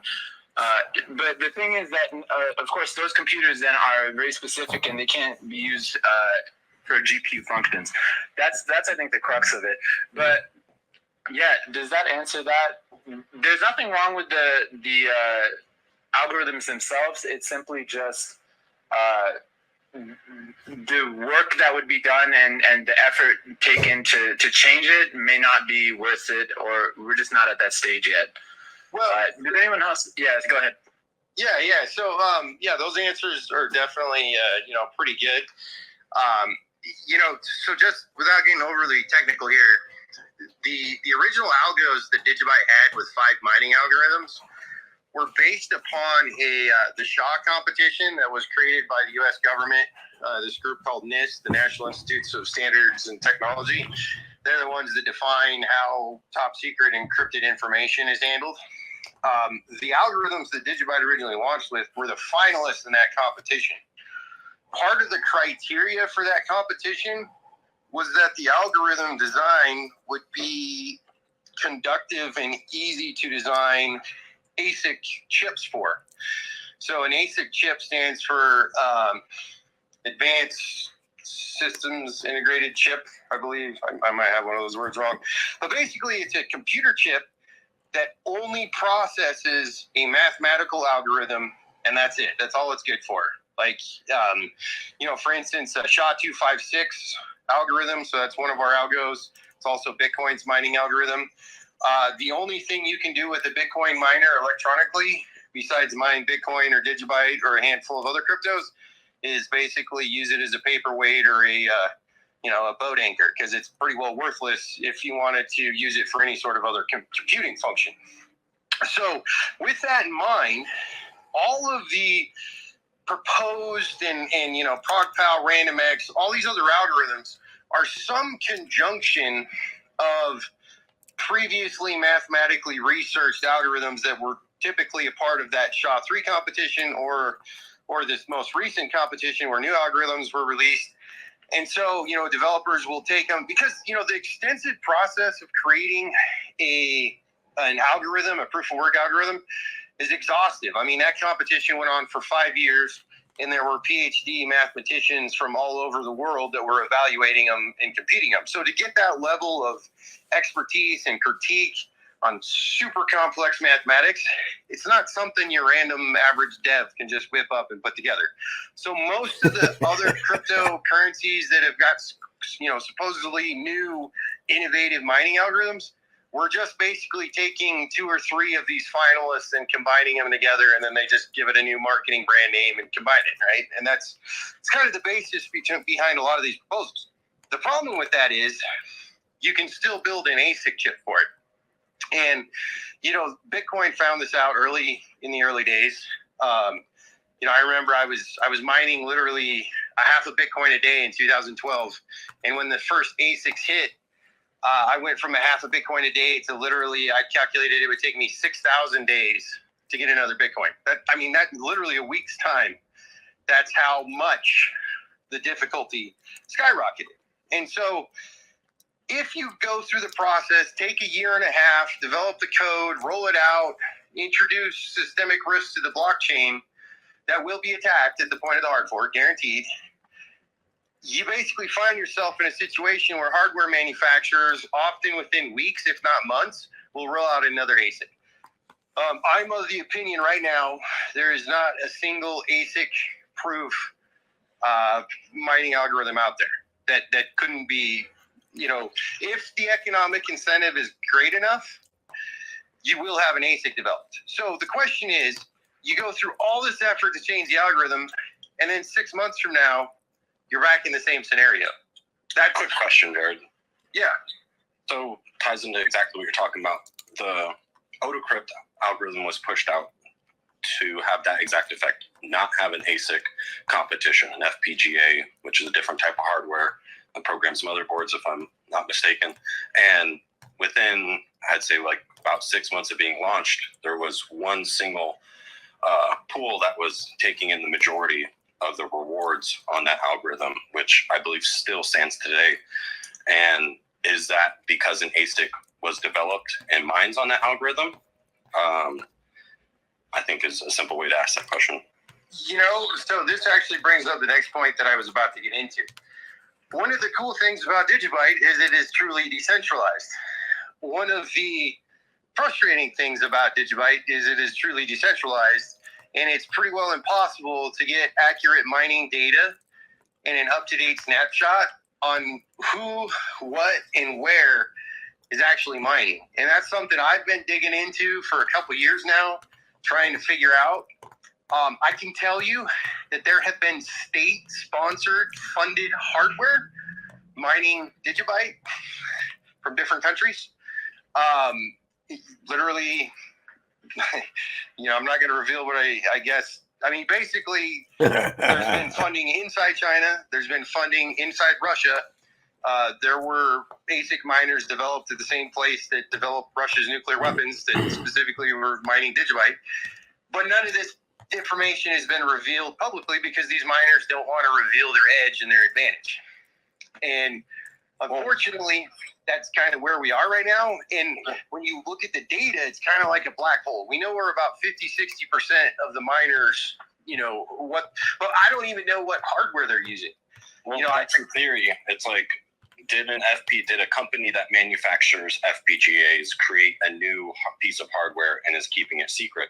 If I go out and buy a public FPGA that is sold to the public and available, and I start hashing on that algorithm, it will not compete with that pool that is out there. And you can go see where those rewards are going. You can see that it's going to one single miner. And one address. I mean, and somebody is dominating the AutoCrypt algorithm. That's right. So that brings up another thought and a point, and this has kind of been the argument that the Bitcoin devs have made since day one is, well, as long as Bitcoin is the global dominant hash rate for this mining algorithm, we're safe. That's kind of been their, every time you debate it with them, that's their rebuttal.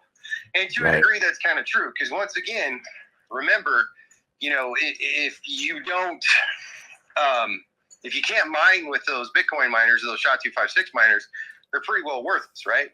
Well, DigiByte, as far as I know, the last time I looked at the data, we were the global dominant hash in 3 of our 5 algorithms, which is good for security and longevity, but then it sucks because you have these centralized entities that are able to dominate. Now, the question is, what is that centralized entity? I don't know. I mean, is it just an actual pool, or is it a giant farmer? Is it a manufacturer? Is it some group in China that has, a 10-story warehouse stacked to the ceiling with FPGAs? There's a real possibility that could be it, but I don't know because nobody's ever disclosed it. So, just to clarify, I'm not a fan of that. In fact, as I've thought through this scenario, talked through this scenario with people, how do we mitigate this? How do we really get away from it? Well, the real, and when I say this, I'm going to preface this. This is an idea and something I've had discussions with, but no work has been done on it whatsoever. I've always been attracted to the idea of a hybrid proof of work, proof of stake. So, for example, we keep the 3, or, maybe, in a way, I would argue our SHA-256 algorithm is actually probably our fairest and most decentralized, because at least people kind of understand what hardware is there. They can compare it and they can have different pools and options, whereas the other ones we don't. But I've always thought that a hybrid proof of work / proof of stake, where we keep, say, 3 mining algorithms, and then we replace 2 of them with like a staking function, where people, are incentivized to hold DigiByte. They keep their wallets open, they keep the wallet running, and they get rewarded for that. So the average person can still earn just from running on their computer. And to me, that has always been the end goal, is how can we make the distribution of newly minted DigiBytes fair to where anybody, with reasonable hardware could contribute and participate. I mean, to me, that's the home run and the ultimate vision. The question is, how do we get there? That would also make it a security in the U.S., but there is. Well, and then this is way years down the road, and that technology does come to fruition. That would be nice, hypothetically. But I think the census and what most people would agree on is that they would like a algorithm that mines with a GPU, because that is the most easily accessible hardware that people can gain access to. Right. Yeah, no, absolutely. The question is just, how long will that even last? That's the real concern, because, we how many we've made multiple algo changes now. But yeah, it's but like I said, I'm not opposed to any algo swaps. My biggest thing is, it needs to be tested, reviewed, and well understood, and everybody needs to be on the same page and moving forward. But the danger of that process is because we would obviously be so public and transparent with which algorithm we're switching to, the code, everything, and because of the amount of time it takes to do the algo swap, by the time we actually got to the point where we did the algo swap, they could already have hardware sitting in a warehouse ready to turn on. One thing I'd like to add is, we're talking about DigiByte as it stands now. One of the things I've always thought is the best thing we could do is just raise DigiByte's profile, have it to the profile of Bitcoin or Ethereum. And if we achieve that, the mining landscape and everything would change completely. It would be much more competitive and probably more distributed as well, but we never know. Any thoughts on that? Yeah, that's actually what I've responded to a lot of people. I'm like, if we go out there and we raise awareness for DigiByte, we go out there, we get more people using DigiByte, we get more people building on DigiByte, and we raise DigiByte's profile publicly, these other problems go away because the economic incentive is there for other miners to start being creative and innovative and figuring these things out. And I think that's a really good point. And then it goes back to time and resources. Do we want to spend the next year and a half, 2 years focusing on a technical algo upgrade that maybe 5% of people are even going to care to understand? Or do we want to go out and build real world useful applications that people can use, make their lives better, and they don't even really need to know the underlying technical details? And that's where I'm at, is let's focus on raising awareness, building use cases, and bringing DigiByte to the forefront of public attention at a very critical time in world history. And these other problems, are mitigated and become less of an issue as time goes on. Yeah, that's a good point. And we've kind of really laser focused ourselves on the discussion of algorithms. But it's DigiByte's birthday, and there's so much more we haven't touched on. Does anyone want to bring up a topic that they've thought about, or think is important? How about ideas on what the community can do again, or the role of the DigiByte awareness team, or any general questions about the landscape? Does anyone have any questions or anything along those lines? And with that being said, I'll go ahead and step down because I don't want me to take over the session. I want this to be about DigiByte and the community. So unless anybody has any other specific questions, I'm just going to step down, but I'll be listening. So once again, happy birthday, everybody, and thank you all for what you do and being here. And Jared, just thank you for coming through, man. Appreciate it for sure. Yeah. Jared, can you speak about how this all came about? I know you were in the forums back in the day, in Bitcoin forums, and the fact that they didn't want or didn't listen to what you had to say, and Correct. That's how DigiByte came about. But can you get in more in detail the reasons why you think they didn't want any of your proposals? Well, I guess the first, just to kind of preface, and I'll make this quick, the reason why that I even got into Bitcoin and crypto in the first place is, I was going into my junior year at college in 2008. The markets collapsed, the economy collapsed, everything crashed. I had to drop out of school. I remember applying for 300 jobs, wouldn't even get a response during the great financial crisis. It was a rough time. I literally found myself getting evicted because I couldn't pay rent. And I'm like, what is this banking system? Why is it messing up? And I started researching the Fed, researching everything. And that eventually led me to discover Bitcoin. Well, when I discovered Bitcoin, I was like, hey, I think this could be better. I think it could be faster. Why is the block time only 10 minutes? Why is it so set in stone? There's improvements that can be made. And basically, I started working on some prototypes, forked the repository, changed some things, started modifying things. And eventually I came up with this idea, but I'm like, if I really want to know if this is going to work to make a better, faster, more secure version of Bitcoin, I think I probably need to launch, a prototype to prove it. And then I can say, hey, look, this works, check it out. And so that's kind of the long, short summary. The day, I remember back, I launched it, I was in Idaho. Mountain Time, and I had done a pre-countdown launch. I think like 7 days before I put on Bitcoin Talk, there was a counter, a timer, basically, when it was going to launch. And yeah, I think there was a couple minute delay. Back then, I think I was uploading the source code to SourceForge, and it was basically before GitHub. GitHub was just getting started. And what's the platform that Kim.com ran? Mega Upload. So the first code and versions of DigiByte were actually uploaded to Mega Upload. And we did it at 12 o'clock noon Mountain Time on January 10th. So that was the start date there. I had actually practiced the launch 2 or 3 times ahead of time, because when you start a blockchain up, it's not exactly, it was a very stressful day, but it worked out.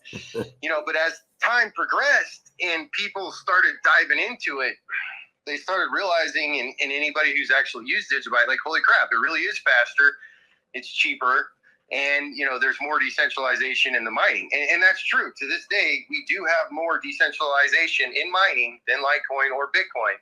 We have more groups, we have a wide array, and that's kind of that was the original idea of multi-algo is, you never want to have one group control more than 20% of the mining. So yes, we have this issue with UdoCrypt right now, where we don't know who this main miner is, or if it's a group of miners or conglomerate. But they're not in a position they could 51% attack the network because they've only got 20% of the hash rate. So, that's still a benefit, and that's still better, although it's not ideal, long term. So, but, as time went on, I had some interactions, it became very apparent that Bitcoin is Bitcoin, and for them to go out and basically take upgrades or, from an altcoin would basically be like admitting defeat. And that's just, that whole culture is never going to do it. So what you're saying is, if they actually listen to you, and DigiByte would never exist, would that be correct? That's fair to say. I don't know. That's hard. I didn't really have interactions with them directly, some of these people until after DigiByte, but had I suggested it and got into a talk, maybe not. I don't know. That's actually, I've never thought about that. Yeah, appreciate it. Yeah. And interestingly, some people don't know that, like, those Bitcoin talk threads are still there. Like, that is history, and it's just right there on the internet. Yeah, it's all documented. The first days, the first hours, all the first is still there. Of course, you weren't called Jared Tate. It was DigiMan, right? Well, my original name was Digitator, or no, Bitcoin Tater. Bitcoin Tater was my Bitcoin Tate was my Bitcoin handle. But I actually, a lot of people don't know. As far as I know, at that time, all the coins that were launched were basically anonymous. Every founder was anonymous. And I remember in February, I don't know, 4 or 5 weeks after I launched DigiByte, maybe it was sooner, maybe it was the end of January, I can't remember. I actually put my LinkedIn together and publicly said, I'm like, look, my name's Jared Tate. I created it. I'm from Idaho. I'm a real person. I'm not trying to scam you guys. And I was one of the first, if not the first, altcoin founder to do that. And I don't think it was very long after that Charlie Lee came out, and then some other founders.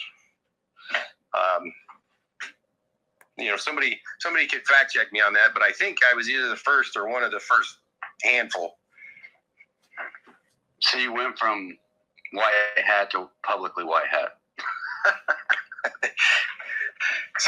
Something like that. But, I realized at the time, going back to 2014, crypto was just, it was very much just out of its cypherpunk infancy, in 2011, 2012. Most of the people in crypto were developers, and not just any developers, but, old school C++, kind of anarchist, kind of the Kevin Mitnick type in the 90s. And it was a different culture. And But there were still some scammers, some people doing. I mean, there were people that were basically forking Bitcoin, renaming it, and launching a new blockchain every week just to dump a pre-mine on the public. I mean, you literally find these guys. They had the same website template. You know, you could route their seed servers with the same IP. Like, it was pretty obvious. So there was a little bit. It was harder to scam people back then than I would say it was in 2017 or 2021 even. I think it's actually gotten easier for scammers to prosper, which is not good. I mean, some of the stuff you see today, people did attempt back then, but they were laughed. Nobody even took it seriously. Nobody even downloaded the client because it was so blatantly a scam. Yep. But yeah, I mean, I don't know. Those, in a way, it's kind of I guess the good old days, you know, the infancy. But there was a belief that, you know, there was a real fear that the government was going to crack down at any minute. And they did. And in fact, you know, I've been told there were a lot of DOJ and under the Obama administration investigations, you know, in 2014, 15, 16, where they had a plan to shut down Bitcoin. You know, I think that's come out. There's several sources, but you know, it was definitely a different time, but kind of a cool time. There was a sense of just excitement that we all knew that this technology was going to change the world. We just didn't know how. And, you know, here we are almost 10 years later, and I think we still feel that way. Although we have a little bit better idea and indication of how and where and what to you know, what's going to happen moving forward. Anyway, I'm just going to start. I'm rambling now. So, like I said, I want this to be about the community, not me. So, is there anyone that would like to or want to express themselves here and ask a question to the DigiByte Awareness team or anyone in the chat?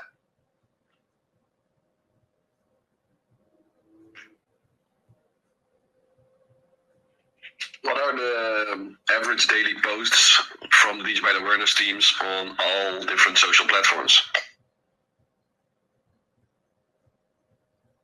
So, like, how many? So, as it stands right now, and you guys can correct me if I'm wrong, we do have, we're on Twitter, obviously, Telegram, that's pretty much the core and the official help. We also have YouTube, which can be a little bit more active at this point. We're refocusing on on the fundamentals and some of the target areas that we feel that the community can greatly benefit on and support and bring in donations for development and whatnot. Anything else, Meadow? I agree that I believe that the community is starved for content. I mean, we've created various groups here and there to invite community members in just throughout the day. You know, they can speak and this and that, just so that they don't feel like they're hung out there on their own, especially here in this bear market. I think that's important, and I think stepping it up to bring content for the community to see, and that would be a great idea.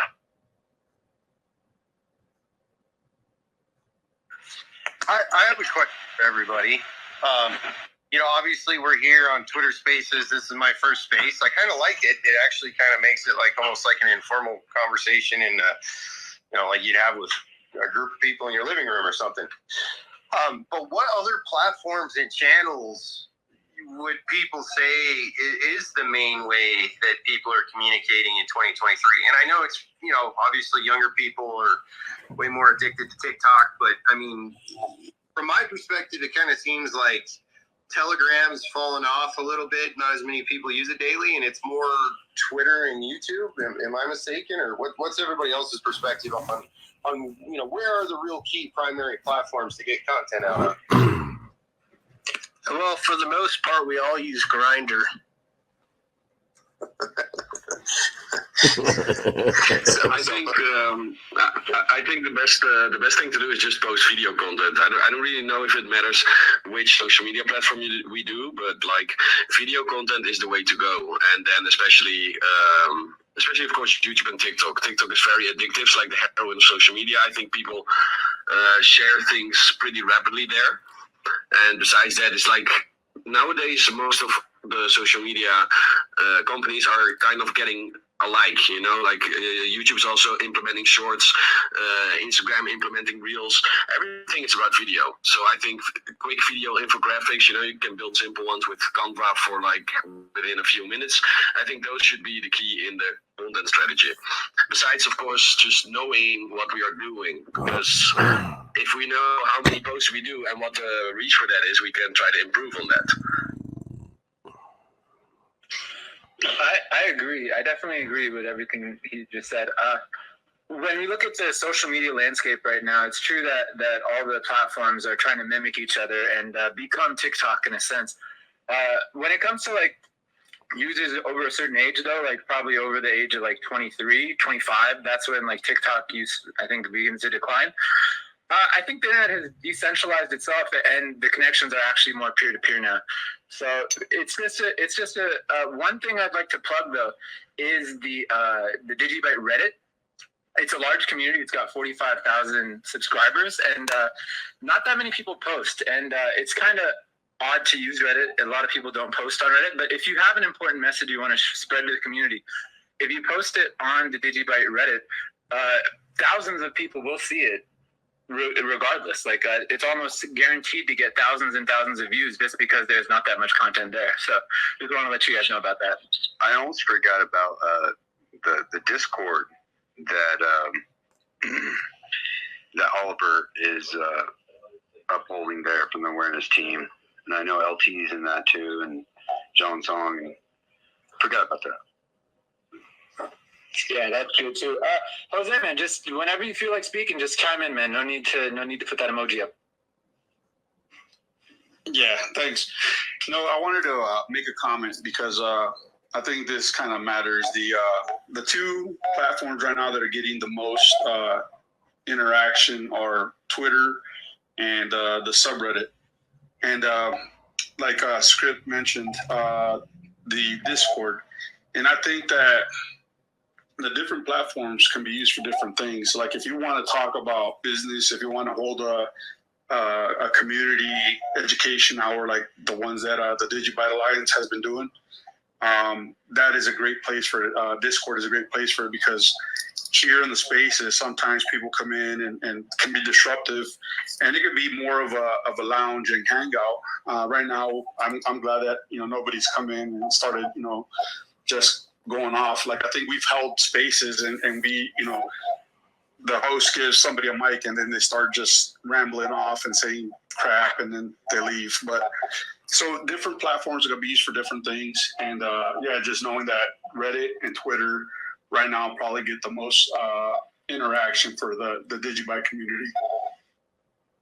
And I also wanted to follow up on that. I think Discord could be pretty impactful as well because I've been doing like NFT review videos for one of my companies, and not to boast that or anything, but the main thing, the key thing where people of the new NFT communities wanted to get their potential customers or their potential new holders or their potential new community was in their Discord. They all wanted to link them through the Discord to get all the information out there. And I think that it's very important. I don't think I'm a member of the Discord, but if we have a Discord, that's the place where people can go to ask the simple and hard questions. So I think that's something, you just reminded me of that as well. I think that's very important as well. Yeah, in fact, one of the most YouTubers that have like 150,000 followers always have a Discord with even bigger community where they congregate. Not so much on Twitter, but there are Twitter handles for these influencers as well. Yeah, that'd be something that we can probably lock down and have a rabbit trail of legitimate DigiByte Discord, link to the DigiByte Awareness Team or whatnot, and Twitter, and DigiByte Coin, DigiByte Awareness Team. I have another proposal, maybe, is to at least create an audio version of different things and then just broadcast it also across all different platforms, including that of YouTube, because sometimes, like when we have these DigiByte spaces, people across the globe and within the EU are asleep. during the time that within the United States we're awake and able to converse. But I think for other people to even go back and reflect upon it later would be a benefit in the future, even for someone just scrolling through wanting to learn more about DigiByte and stumbles across it. I think that would be a benefit. As well, like for the blind, one platform called Shake is after me to start producing content there. So I thought about doing that to get that more into other people who are blind, and of what I did and how I was able to do it, but also to share other things of blockchain and DigiByte to be able to invest in as a means to escape the system of impoverishment known as disability. I think that's a good point, and we definitely do need to work. This is something that I'm going to be working on along with the DigiByte awareness team to really get the information streams out on all platforms. And I'll look into Shake as well, but also StreamYard and just getting it out together. It's very powerful when you could release all the information at once. That's for sure. But also, consistency is a key. Like Mike keep reiterating, you have to be consistent. I see all the time. You see these hype cycles, and people come and go because they just stop making content. It's all about just being there all the time, or at least once a week. Whatever you decide to schedule, you kind of have to be there and be responsible for showing up. And I think that's very important.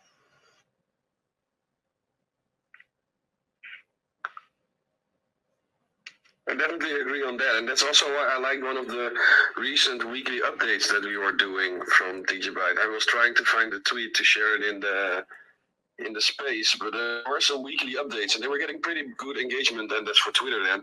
But I think those could also be done in video form for all other social platforms. Let me share it to the chat. It's this one. Is it popping up? The DigiByte on-chain review. I think that if we can continue to do those weekly, I think those are pretty. If you scroll through the pages, you see that the engagement is pretty well in comparison to some of the other tweets.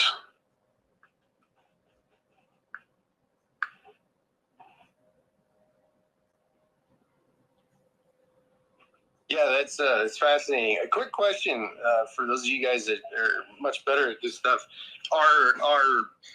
I've read that shorter videos are better, and that the longer you get, the more people tend to tune out. And I've seen that in my own analytics. But is it better to have like question based, like live stream where people can ask questions, or is it better to do like interview, where two people are interacting, asking questions?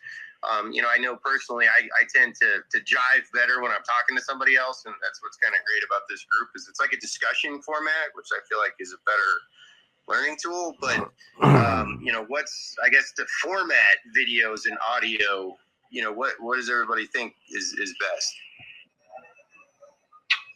As far as I can see, what a lot of people are, as far as the popular mainstream crypto guys, what they do is usually go over their content and then open up to the questions later on, and either go to the spaces to kind of one-on-one with everybody, or just open up questions in the chat, and then they'll do maybe last 15 minutes or whatever, or last quarter of their segment, just answering, going through questions of the content that they went through earlier. So it's been pretty,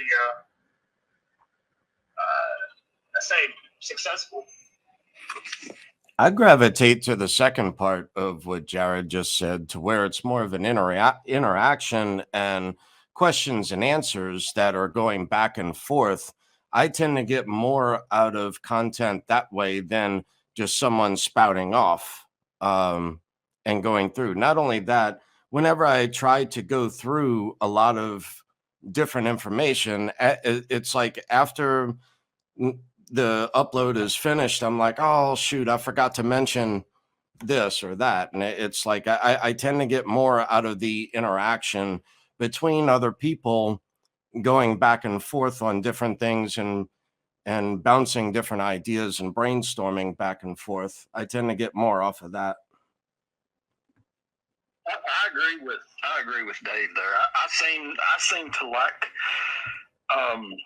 maybe not an interview type thing, but maybe if you have two people there in a discussion and then you have someone that's watching the questions as they come in and they're both discussing it. I think that flows really well.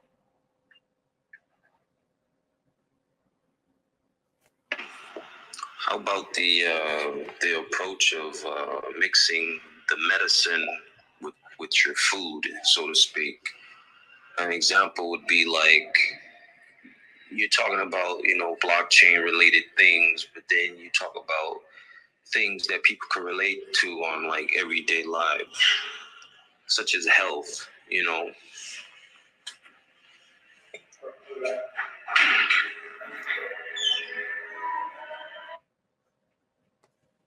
Yeah, I think that's a great idea and suggestion, and I think it's just kind of, where we are as human beings on a day-to-day basis. There's more happening every day in our life than just blockchain, and we tend to have our most honest and straightforward discussions when we're talking to other people like people. So yeah, it's great feedback. Thank you.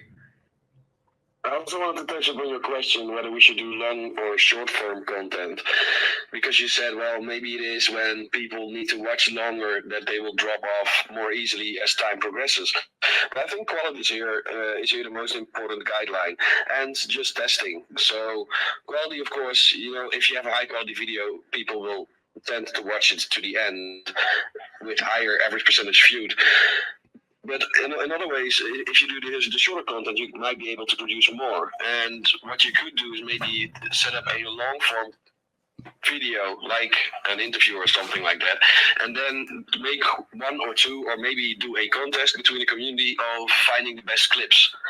And then eventually, if you get a video with the highest long form conversion engagement, then you could also produce even more clips of that because that was a successful one.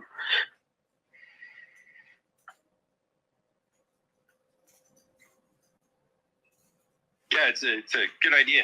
Makes sense. Thank you. Does anybody else have anything to say or questions? Or I don't want to be a speaker too long, so other people can have this space. But I just wanted to stop in and say happy birthday, DigiByte, and like to say hey to Jared. And I'm so glad you're back, man. And I'm looking forward to the future. Yeah, it's good to be back. Hopefully it lasts.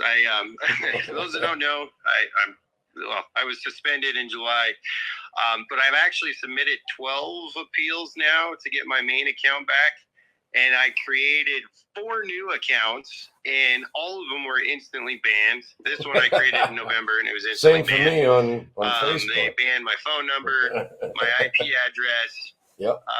My image, and then my name even just. Yep. And so I did try to get back on Twitter, but their algorithm, I was completely blackballed. So surprisingly, I submitted another appeal for this account, and it was accepted, which I don't know why they wouldn't do my main one, but I'm working on getting my main one back.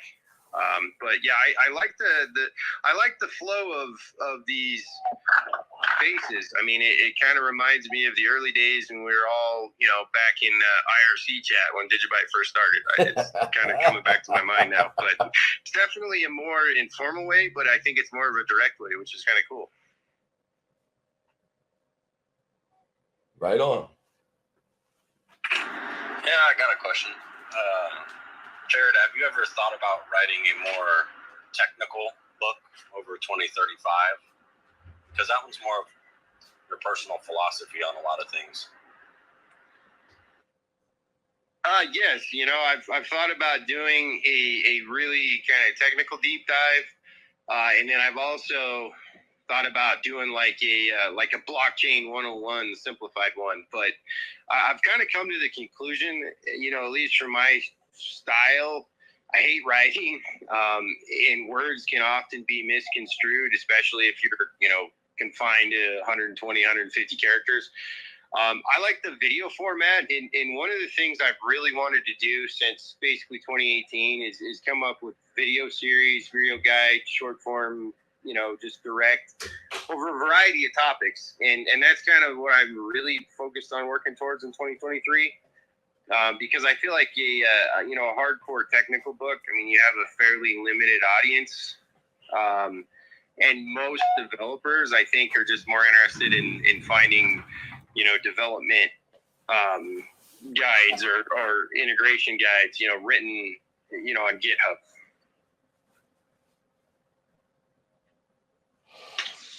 Yeah, no, looking much forward to it. I think a lot of people, if they really understood the ethos of what this protocol, it's a new technology. A lot of people forget that. Like, this is on the back end of years and years of giants like Dr. Ralph Merkle and Shannon, and to have this cryptography and this data structure and cryptography like mixed together is just a really special technology. I think if people kind of knew the technical behind it, it would help be beneficial for a lot of people.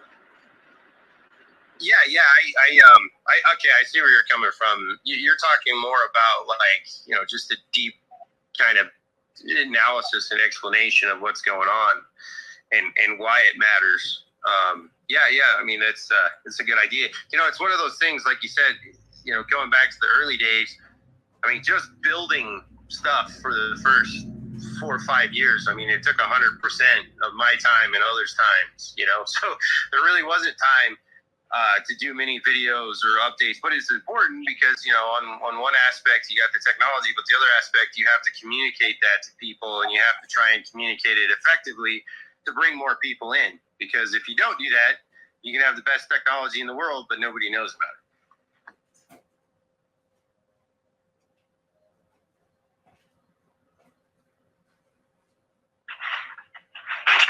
Hey everyone, I just wanted to let you know I'm about to attempt to hand this space off to Archie and Script here.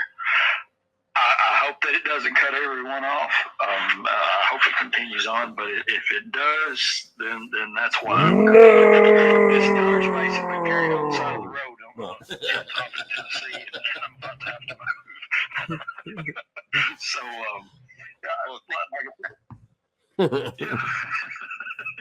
It's been 2.5 hours, roughly. Hosting. You really stepped through when no one else could. I really appreciate that, Shane. Yeah, I gotta run too, so I'm gonna cut out here as well. All right. Thanks for hopping in, Jerry. Yeah, thank you all, and happy birthday, and let's make 2023 the best year yet. Cheers. Happy birthday. Cheers. Thank you, Jared. All right, so if DigiByte official does, or DigiByte Awareness Team official account does end the call, we could attempt to restart it on the DigiByte Daily account, but I'm not sure if it would transfer over.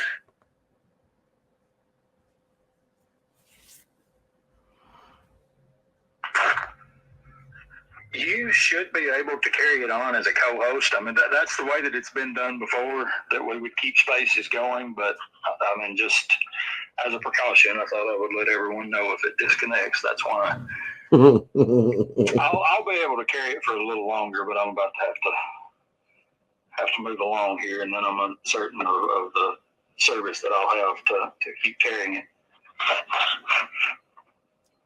All right, understood. So, why don't we open the floor up, see if anyone wants to say something. Laura, I see you're up here as a speaker. You've been pretty quiet recently. If you'd like to come up.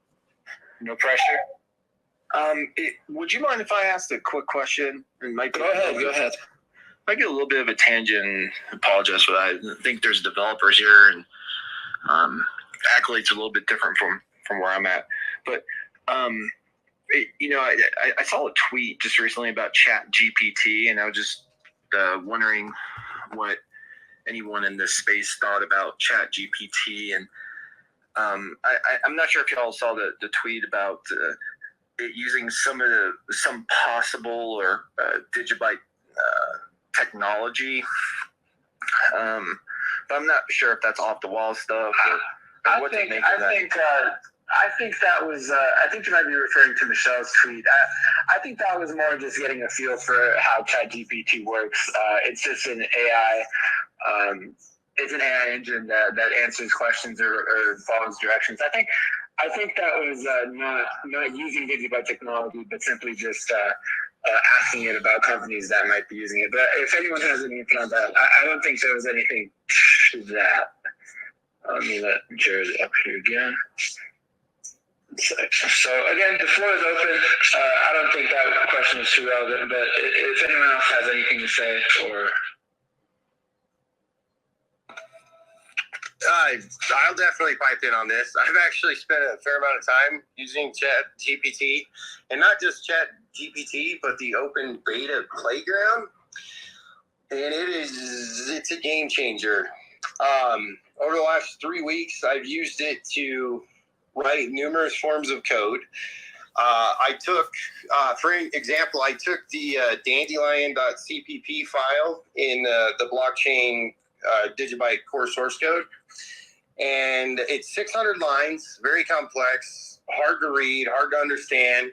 I pasted all 600 lines of dandelion.cpp, so it's C++ code. And I said, hey, ChatGPT, can you summarize what this code is doing? And it spit out a 2-paragraph beautiful summary explaining what was happening with Dandelion and how it was interacting with the core protocol. And keep in mind, this is a piece of code that had 0 code comments. So it's extremely powerful. I've used it for idea generation, content generation. It's a game changer, but it's not like it's running on DigiByte or anything. I think what she meant and the way I look at it is it is a tool to augment not only coding and development. Like I can literally say, hey, ChatGPT, can you write me a simple program that I can run from the command line that will go to an API and grab me the average weather in Austin, Texas over the last year and what the current temperature is? Literally talk to it like a human being. It spits out a page of code. I plopped it in. It ran perfectly, literally from the terminal as a program. I mean, that's how easy it is to write code. And to me, it's really got me thinking like, wow, this could be a huge benefit to not only how we code on DigiByte and how we, it's also really good at debugging code. I've dropped some C++ code. I'm like, hey, ChatGPT, can you tell me what's wrong with this code? And it'll debug it. It'll tell you. Or you can say, hey, can you refactor this code so it's simpler? Can you and it does it. Like literally spits it out in a few seconds. It's crazy. I mean, I used to think programmers were going to rule the world. Now I realize it's probably only going to be programmers using AI. But no, there's a lot of potential. Not only for marketing content, but coding, and especially explaining what code does and debugging. So if we get more developers using it, it's almost like a multiplier, where instead of just having me doing it the way I've done it the last 9 years, it's almost like I have 5 more guys there. I mean, literally, it'll spit out code in 2 or 3 seconds that I just ask it to write in basic English language. And it spits out code that would have taken me 3, 4, 5 hours to write. So yeah, it's really cool, and I think it's a tool everybody should look into. And it doesn't just do coding. You can ask it to write a 5-paragraph essay. Like I asked it, I'm like, please explain, DigiByte to me like I'm 5 years old in a 5-paragraph essay, and it actually did. It was pretty good. There's some inaccuracies here and there. That's cool. But it also works for image generation. Like you can go DALL-E is the image version. You can go say, hey, create me a DigiByte logo in a mountain, with a lake, and it kicks it out. Just literally asking a simple question. It's truly amazing. Anyway, that's my 2 cents. I'll step back down. Oh, yeah, thanks for that.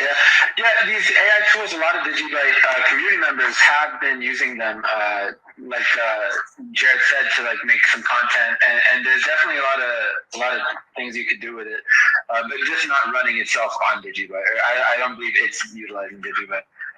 Of course, Thanks for asking the question. Anyone else have any other questions? Again, the floor is open. Anyone can talk.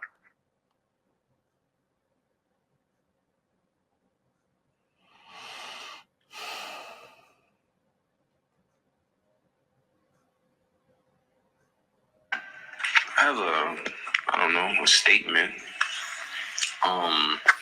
I've been training for the Los Angeles Marathon here in Los Angeles this upcoming March for like the last 3 months now, and I plan on bringing awareness to like DigiByte and probably Litecoin and Bitcoin by showcasing like maybe decals on my running attire. And I like DigiByte, I like blockchain. And yeah, it'll be my first marathon ever. And yeah. Hey, nice, man. If you do end up going through with that, post some photos online. We could definitely share it from the DigiByte socials. Oh no, it's already done mentally, right? Because you said if I ended up doing that, like Absolutely. Yeah. Absolutely. I think we might call it a night if we got we're in here an hour 42 minutes in. It's actually been 2 hours and 42 minutes. We've been going on for a while, guys. I don't know if Shane is there to control, but what do you guys feel about just calling it a night?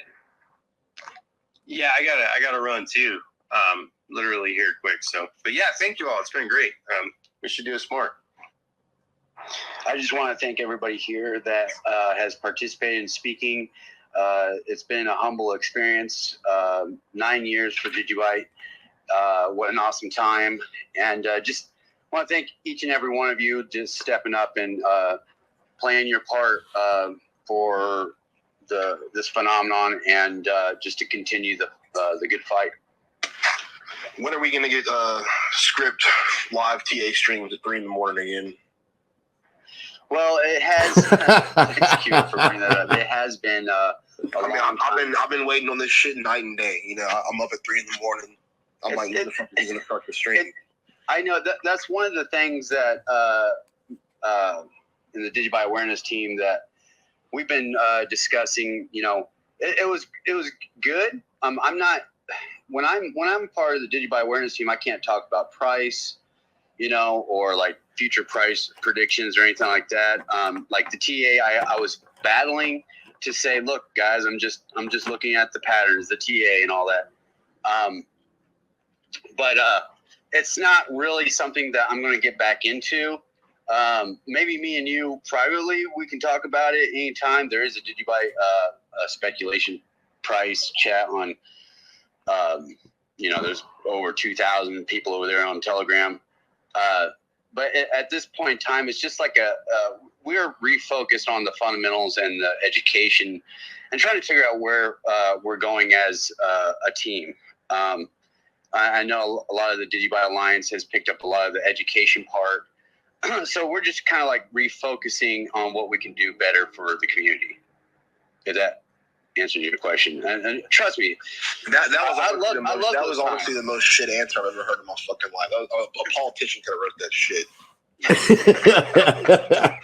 Fine, bro. But I'll take that answer.